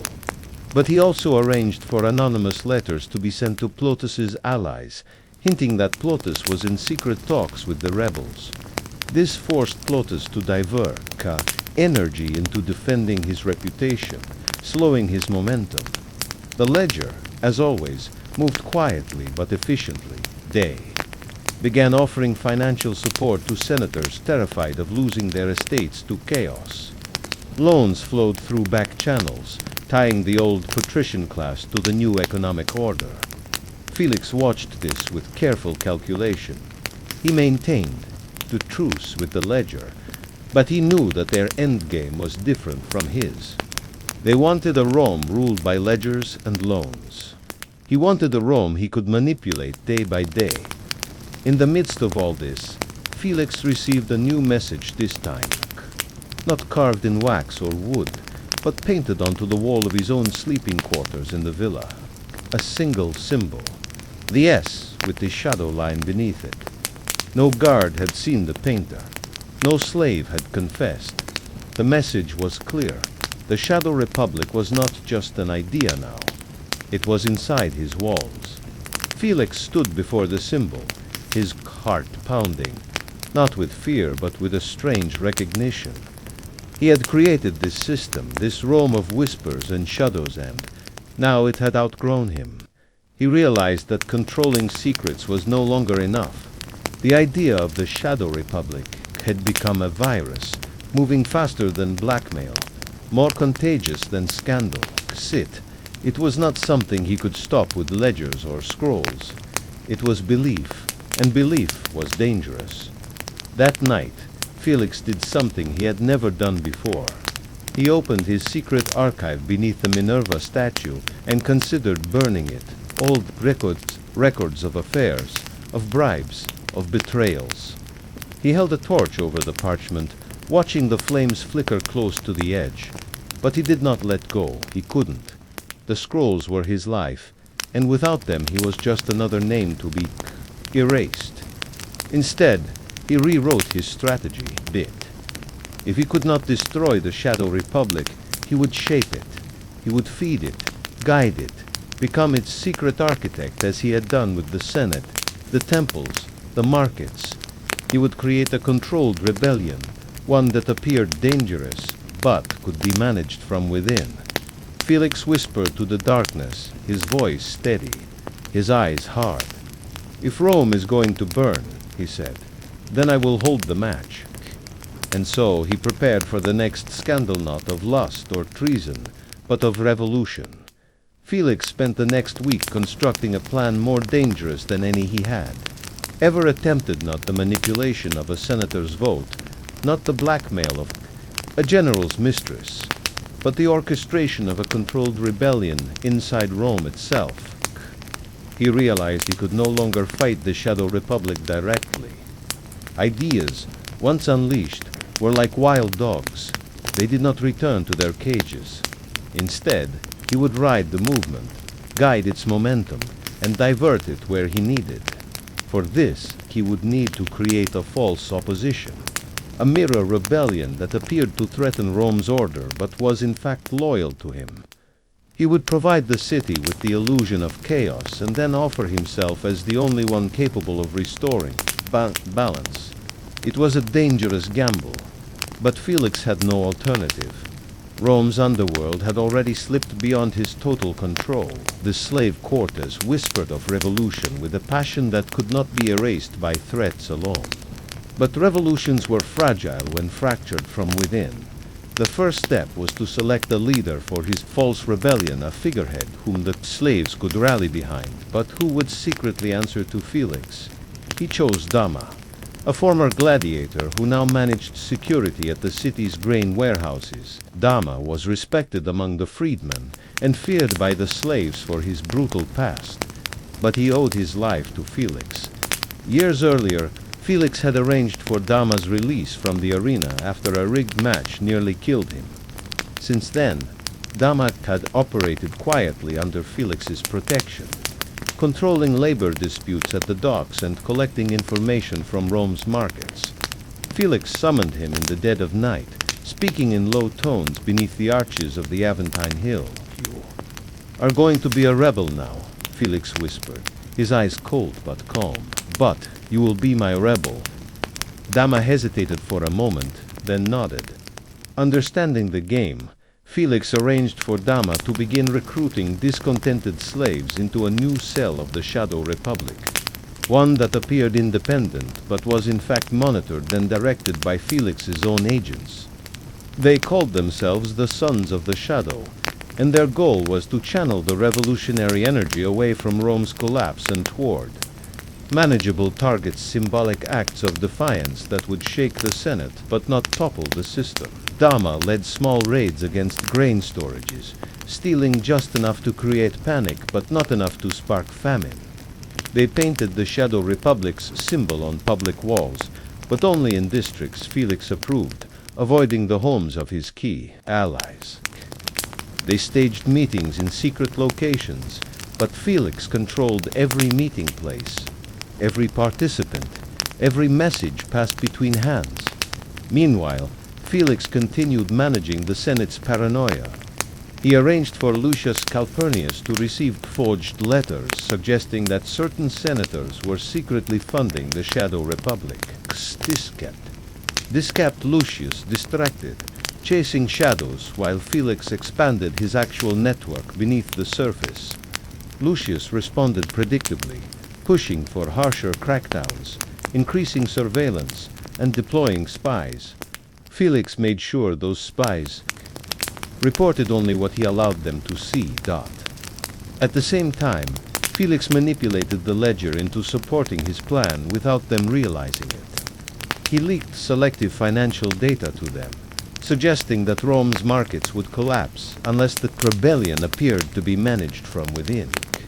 The ledger, ever pragmatic, responded by funding certain freedmen organizations to provide grain and coin to the slave communities, stabilizing the economy while pretending to fight the rebellion. In truth, they were funding Felix's false insurgency, too was drawn into the trap. Felix allowed him to intercept coded messages that implied Dama's group was interested in negotiating with the Novi Tabuli. Plautus, always eager to position himself as the broker between Rome's classes, reached out to Dama through intermediaries. Dama, on Felix's orders, responded cautiously, promising discussions but never full allegiance.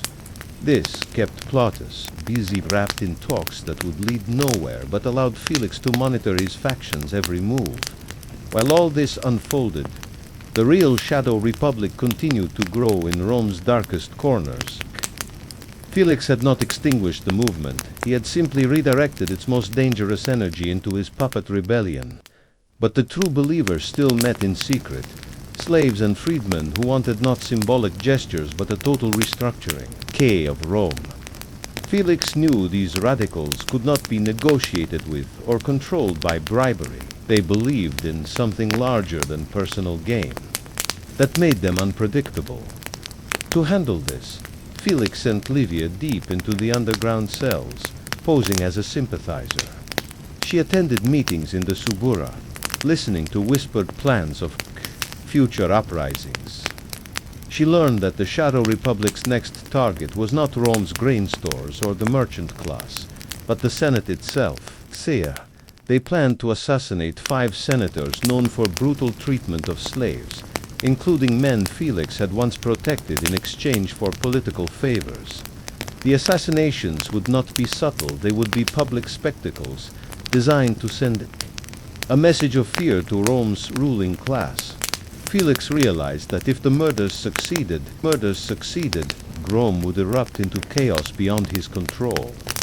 He faced a choice: allow the assassinations to proceed and use the crisis to tighten his grip on the Senate, or stop them and maintain the fragile balance he had built. He chose the latter, but carefully. He leaked information about the plot to Lucius, framing it as a discovery from his own intelligence network. Lucius responded with immediate arrests, sending city guards to seize the would-be assassins before they struck. The Senate rejoiced, believing the rebellion had been crippled. But Felix made sure that the arrests targeted only the real radicals, leaving his false rebels untouched. His puppet group, the Sons of the Shadow, continued operating openly, providing the Senate with a visible enemy they could fight without realizing they were fighting a phantom dot to control the narrative. Felix arranged for the High Priestess to declare that the gods had shown favor to Rome by revealing the assassination plot. In time, public ceremonies followed, sacrifices performed in the forum, omens read from the entrails of white bulls. The plebs, always eager for divine reassurance, calmed temporarily. The city returned to its uneasy rhythm, yet Felix knew this calm was temporary.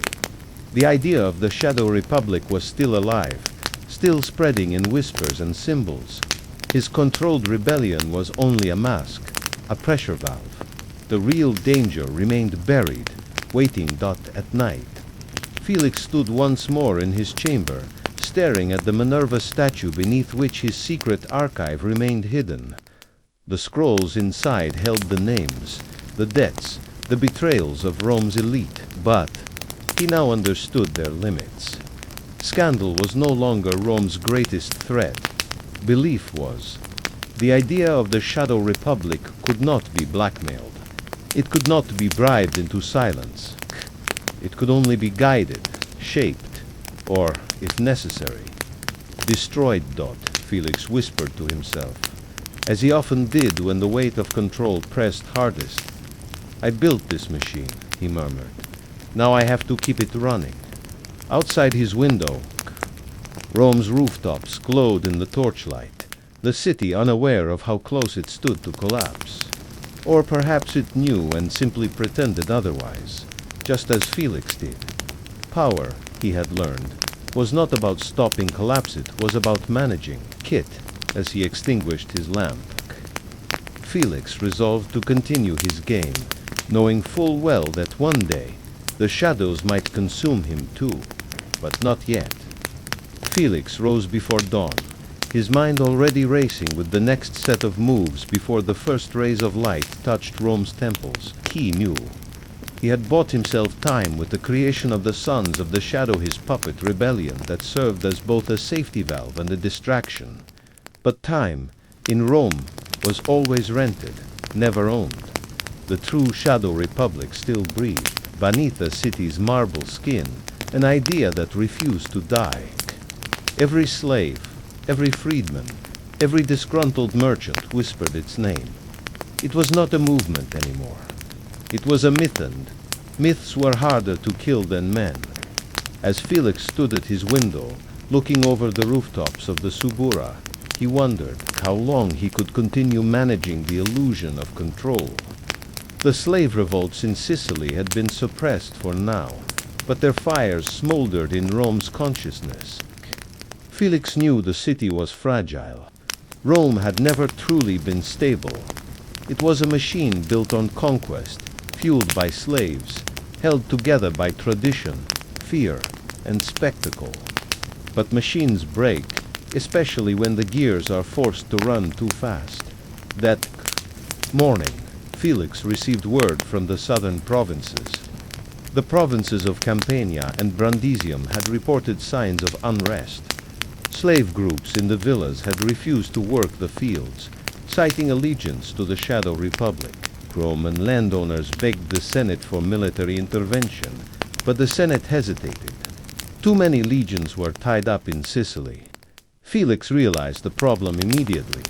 Rome's military was stretched thin, and its economy was under siege from within.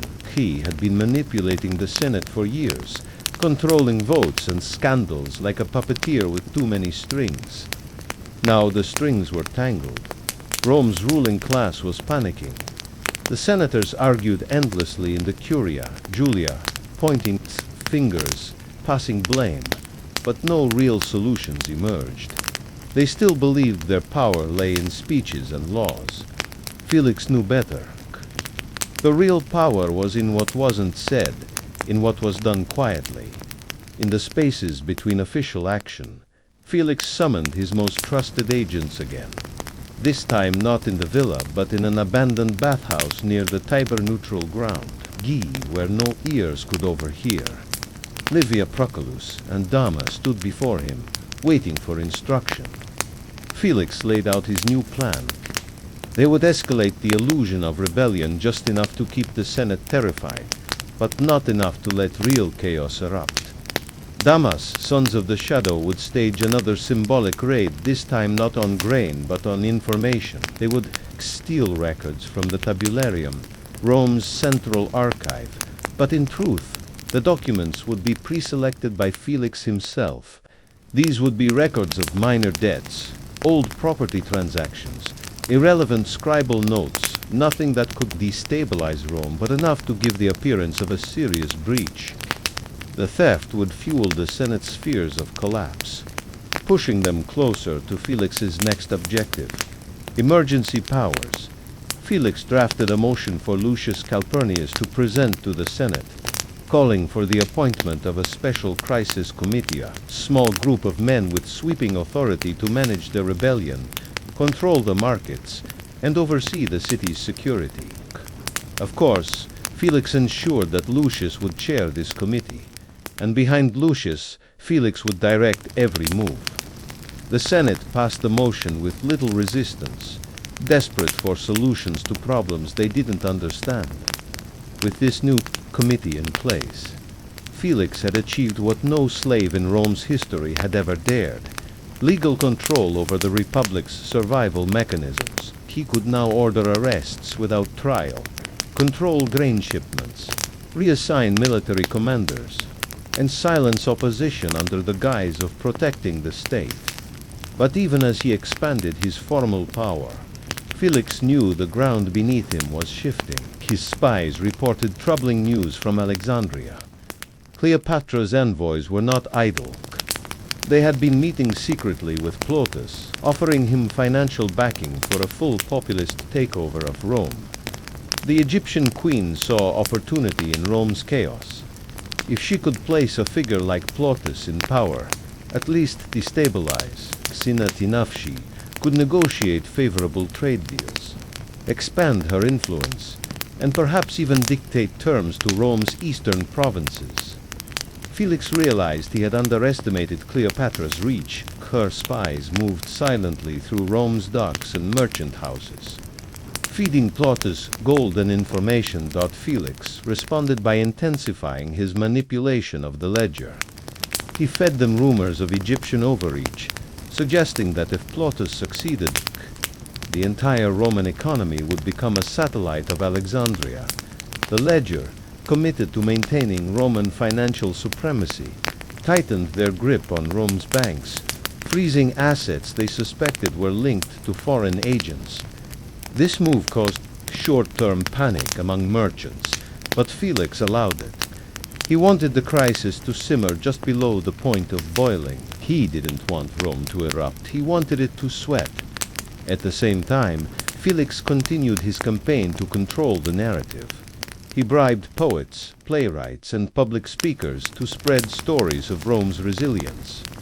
He staged plays that depicted loyal slaves, saving their masters from imaginary threats, subtly reinforcing the idea that not all slaves were part of the rebellion. This kept the upper class paranoid but not entirely hostile to their own households, reducing the risk of mass purges that would destabilize the system beyond repair. Yet in the shadows, the true Shadow Republic continued to grow, untouched by Felix's manipulations. Livia reported that new cells had formed in the port cities, coordinated through slave networks Felix hadn't yet penetrated. They were learning from his tactics, evolving past him. Some of their leaders spoke of abolishing not just slavery but the Senate itself. They no longer whispered about controlling Rome, they wanted to replace it entirely. Felix realized the movement was no longer just about class. It had become about time. The old Rome, the republic of senators and consuls, was fading. A new Rome was being born in the alleys and slave quarters, and Felix could not decide whether he wanted to stop it or midwife it into existence. One night, a message arrived from an unexpected source, Claudia. She requested a private meeting, her usual flirtatious tone absent from the note. Felix met her in her villa, where candles flickered nervously against the dark. Claudia's informants had uncovered something Felix hadn't seen, one of his own, systematic. Agent Proculus had been feeding information to both the Shadow Republic and the Ledger. Felix confronted Proculus in private, his voice cold, his gaze unblinking. Proculus confessed under minimal pressure. He claimed he had not betrayed Felix out of greed, but out of fear that the system Felix had built was now too large, too unstable, and that Proculus had tried to protect himself by playing all sides. Felix considered killing him. A knife across the throat in the dark would have solved the problem neatly, but he chose a different path. He let Proculus live but marked him for future use. Sometimes, a traitor was more useful alive than dead, especially if you owned his guilt. Felix extracted a promise from him, complete loyalty, monitored closely, with no escape. Proculus agreed, his face pale, his hands shaking. Felix knew he would keep the promise, if only out of terror. As the weeks passed, Rome's official rebellion remained under control, at least the part Felix orchestrated. The Sons of the Shadow performed their staged raids, carefully designed to appear dangerous but never truly threatening the Republic's core. Lucius basked in his new emergency powers, believing he had saved Rome from collapse. The Senate relaxed slightly, convinced that the worst was over. But Felix knew better. In the darkness, the real revolution prepared itself. The Shadow Republic's symbols appeared more frequently now, carved into walls, scratched onto coins, hidden in mosaics. Slaves across the empire passed messages Felix couldn't intercept. They spoke not of revenge, but of replacement, a new order, a Rome without masters. Felix realized he was no longer just controlling scandal or silencing senators. He was standing, set, at the edge of Rome's transformation, part conspirator, part guardian, part prisoner of his own creation. He stood alone one night, looking at the Minerva statue in his chamber. Beneath it, his archives still waited the scrolls that contained Rome's dirty history. The affairs, the betrayals, the bribes. They had been his greatest weapon, but now they felt like relics from an older game. The scandals no longer mattered. The structure of Rome itself was crumbling, and no amount of blackmail could rebuild it. Felix whispered to the shadows, his voice flat, his eyes dry. I built a machine of secrets. Now the machine is building something without me. And yet he could not stop. He would play the game until the final piece fell, whether by his hand or someone else's. Because in Rome, power was not given or taken, it was survived. And survival, for Felix, was still the next move. Felix watched Rome shift beneath his feet, a city of marble cracking at the seams. The Senate still met in their gilded halls, but their debates had become hollow rituals. They argued about laws no one enforced, passed edicts that no one feared. Outside, in the alleyways and back streets, a different Rome pulsed and breathed, Rome of whispers, of symbols scratched into walls, of secret gatherings in dim cellars where the words Shadow Republic were spoken with reverence and fire. Felix had spent his life pulling the invisible strings of power, but now he stood in a world where the game had evolved beyond him. The puppet masters had multiplied. Control was no longer in the hands of senators or generals, but in the hands of belief. And belief, Felix knew, was the most dangerous currency of all. Still, he maintained the machinery he had built, refusing to let it collapse under the weight of new ideas. His puppet rebellion, the Sons of the Shadow, continued their careful raids, stealing just enough grain and forging just enough documents to keep Rome's Senate terrified, but not enough to cause collapse. Lucius Calpurnius grew more dependent on Felix with each passing day, his face drawn, his eyes shadowed by sleepless nights spent worrying about invisible enemies. Felix reassured him with false reports of progress, telling Lucius that the rebellion was nearly contained, that the worst had passed. Guilt. But Felix knew better. The real rebellion was not in the streets, it was in the minds of Rome's lowest classes, in the silent refusal to believe in Rome's old gods, old laws, and old masters. Felix continued managing his spies, his scribes and his informants, scattered across the empire. Messages came in daily, some in wax, some carved in wood, some whispered in earthen jars smuggled through the docks. News from Sicily. The remnants of the slave revolt had reorganized, adopting the symbols of the Shadow Republic and sending envoys to Rome. News from Alexandria. Cleopatra's agents continued funding Plotus's Novi Tabulae, hoping to collapse Rome's political order and replace it with a system more favorable to Egyptian trade. News from the northern provinces. Gaulish tribes had intercepted Roman grain shipments, but rumors suggested the tribes had been bribed not by foreign kings, but by Rome's own rebels, using funds funneled through merchant fronts Felix had once thought he controlled. The entire empire was in quiet revolt, not through swords but through ideas. Felix knew he had reached the edge of the map. For years he had manipulated Rome's elite through scandal, secret letters, and invisible deals.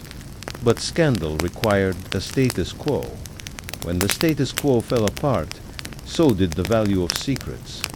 Who cared about a senator's mistress when the Senate itself was becoming irrelevant? Who feared exposure when the entire structure of power was collapsing?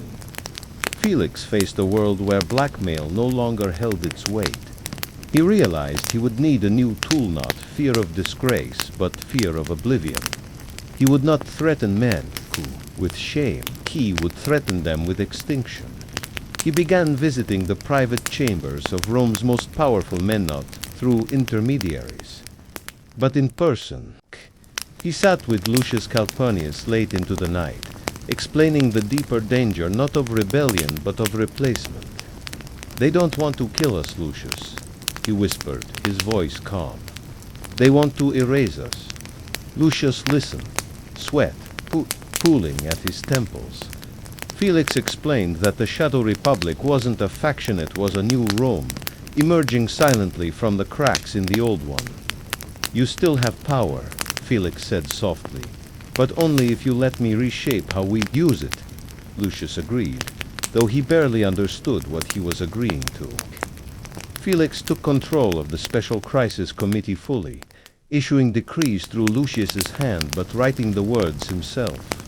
He passed emergency laws redefining citizenship, granting select freedmen rights previously reserved for Romans, hoping to buy loyalty from the emerging class of liberated slaves. he arranged for quiet property transfers, redistributing estates from exiled senators to new merchants and military commanders who had proven loyal. The ledger, always watching, accepted these moves with cold calculation. They understood that control of Rome's financial network was now more important than control of its Senate. Felix maintained his truce with them, feeding them just enough information to keep their alliance stable. Plautus, however, continued to grow in influence. He met with rebel sympathizers in secret, offering promises of land reform and political inclusion once the Republic was remade. Felix allowed him to continue for now because he knew that Plautus's popularity kept the radicals focused on rhetoric instead of open revolt. But he also planted rumors among Plautus's allies, suggesting that Plautus was planning to betray them to Cleopatra in exchange for personal power. The rumors spread quickly, causing fractures in the Novi Tabulae. Some of Plautus's inner circle began to question his loyalty, slowing his momentum. Meanwhile, the Sons of the Shadow performed their greatest act of staged rebellion yet, a mock siege of the Forum itself. Dama led a group of masked rebels into the city center, surrounding the Curia Julia with torches and banners. But there was no real violence. The senators were allowed to escape unharmed. The event was orchestrated entirely by Felix, designed to terrify Rome's elite while leaving the city physically intact. The spectacle worked. The Senate passed even more emergency powers to Lucius and his committee, unknowingly cementing Felix's control over Rome's legal system. Yet Felix knew this could not last. He could not rule indefinitely through illusion. The Shadow Republic's true believers continued meeting in secret, untouched by his puppet cells. They had developed new communication methods, silent signals passed through slave kitchens, coded gestures in marketplaces, songs sung in the fields that carried hidden meanings. Felix realized they no longer needed physical scrolls or couriers. Their rebellion was now part of Rome's daily life, woven into the rhythm of the city. He could not intercept every whisper. He could not control every thought. In private, Felix admitted to himself that he had become something he never intended, a gatekeeper between two Romes. On one side stood the dying Republic, held together by his manipulations. On the other side stood the rising Shadow Republic, a system he could not fully see, much less direct. He did not know if he was delaying collapse or building the pathway to it. Perhaps both.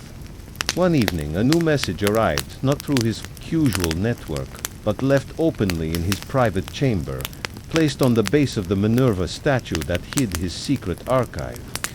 The message was written not in code but in plain Latin, its simplicity more terrifying than any cipher. It read, "There is no difference between you and us. The Shadow Republic." Felix stared at the message for hours. He understood its meaning. The Shadow Republic saw him not as an opponent, but as part of their system. His manipulation of the Senate, his control of Lucius, his use of false rebellions, all of it, fed the same collapse. They did not want to kill him because, in their eyes, he was already one of them. That night, Felix did not sleep. He paced his chamber, running scenarios in his mind. He could attempt to crush the Shadow Republic, but doing so would collapse the system he himself had built. He could ally with them openly, but that would require revealing himself as the architect of Rome's hidden empire, risk he was not yet ready to take. Or he could continue as he had, managing the decline, guiding the city through its transformation, even if it consumed him in the process. He chose the third path, court. He would continue managing Rome's scandals, controlling its political machinery, manipulating its economy and its rituals, but with a new understanding that he was no longer preserving the old Rome. He was birthing the new one, whether it was called the Republic, the Empire, or the Shadow Republic did not matter. The name was irrelevant. Control was the only constant. Felix whispered to the darkness, his voice steady, accepting the truth. "I am Rome," and as the city slept, unaware of how much had already changed, Felix prepared for the next scandal, not to prevent collapse, but to manage its aftermath. Felix stood at the edge of Rome's Palatine Hill, staring down at the sprawling city as the first light of dawn crept over the rooftops.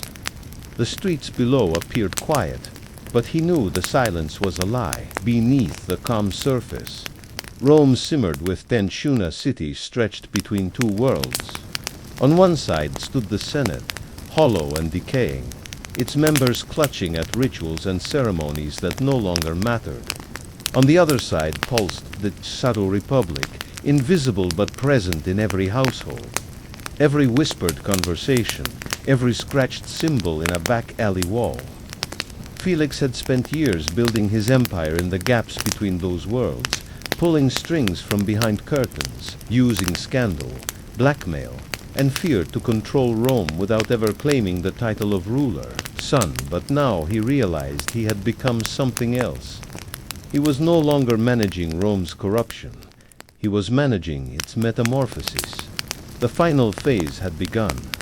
Rome was collapsing, not through war, not through famine, but through quiet replacement. The old forms still existed. The Senate convened. The priests performed their rituals. The markets bustled, but their meaning had drained away. Real power flowed through channels no senator understood. Felix controlled the grain, the information, the gossip, the fear. But the Shadow Republic controlled something he could not fully grasp: belief. The slaves and freedmen who whispered about the new order no longer feared Rome's laws because they no longer believed in them. They no longer feared their masters because they no longer accepted the premise of mastery itself. Felix had tried to control that belief, to stage manage it through his false rebellion. The Sons of the Shadow, but the real movement had evolved beyond him. His final moves were already in motion. He arranged for Lucius Calpurnius to step down from the Special Crisis Committee, citing health concerns. In truth, Lucius had become irrelevant, a figurehead Felix no longer needed. The Senate, desperate for leadership, turned to Felix's other proxies, men and women placed in positions of quiet control over Rome's resources. Grain distributors, temple accountants, scribes in the tabularium all owed their positions to Felix. Yet even as he solidified his network, he knew it was becoming a structure he could no longer personally manage. It had grown too large, too complex. It no longer responded only to his commands, but to the momentum of change itself. Felix met with Claudia one last time, in her villa where the heavy perfume of incense clung to the walls like memory. She understood what was happening, perhaps better than anyone else. "You can't stop it," she whispered, her eyes gleaming. "You started it, but now it belongs to the city." Felix nodded, knowing she was right. He had once believed that controlling Rome meant controlling its elite, but Rome had shifted beneath him. The new Rome belonged to the slaves, the freedmen, the underclass that had memorized his methods and adapted them for their own purposes. The ledger continued its silent work, restructuring Rome's economy, shifting wealth from the old patrician families to a new class of merchants and financial operators. Felix cooperated with them, feeding them information, guiding their hand when he could, but he no longer pretended to control them fully.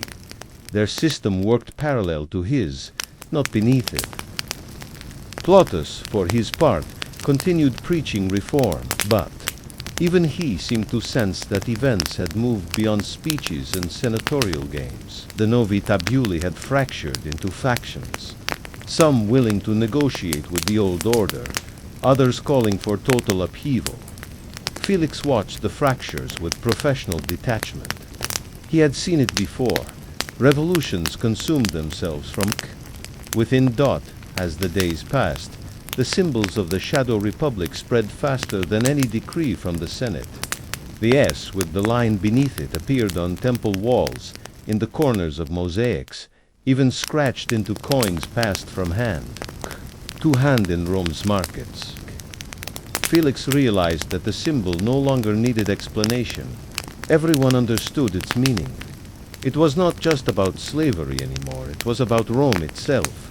The idea of hierarchy was dissolving, not because of violence, but because of a silent agreement shared by thousands who had once been silent.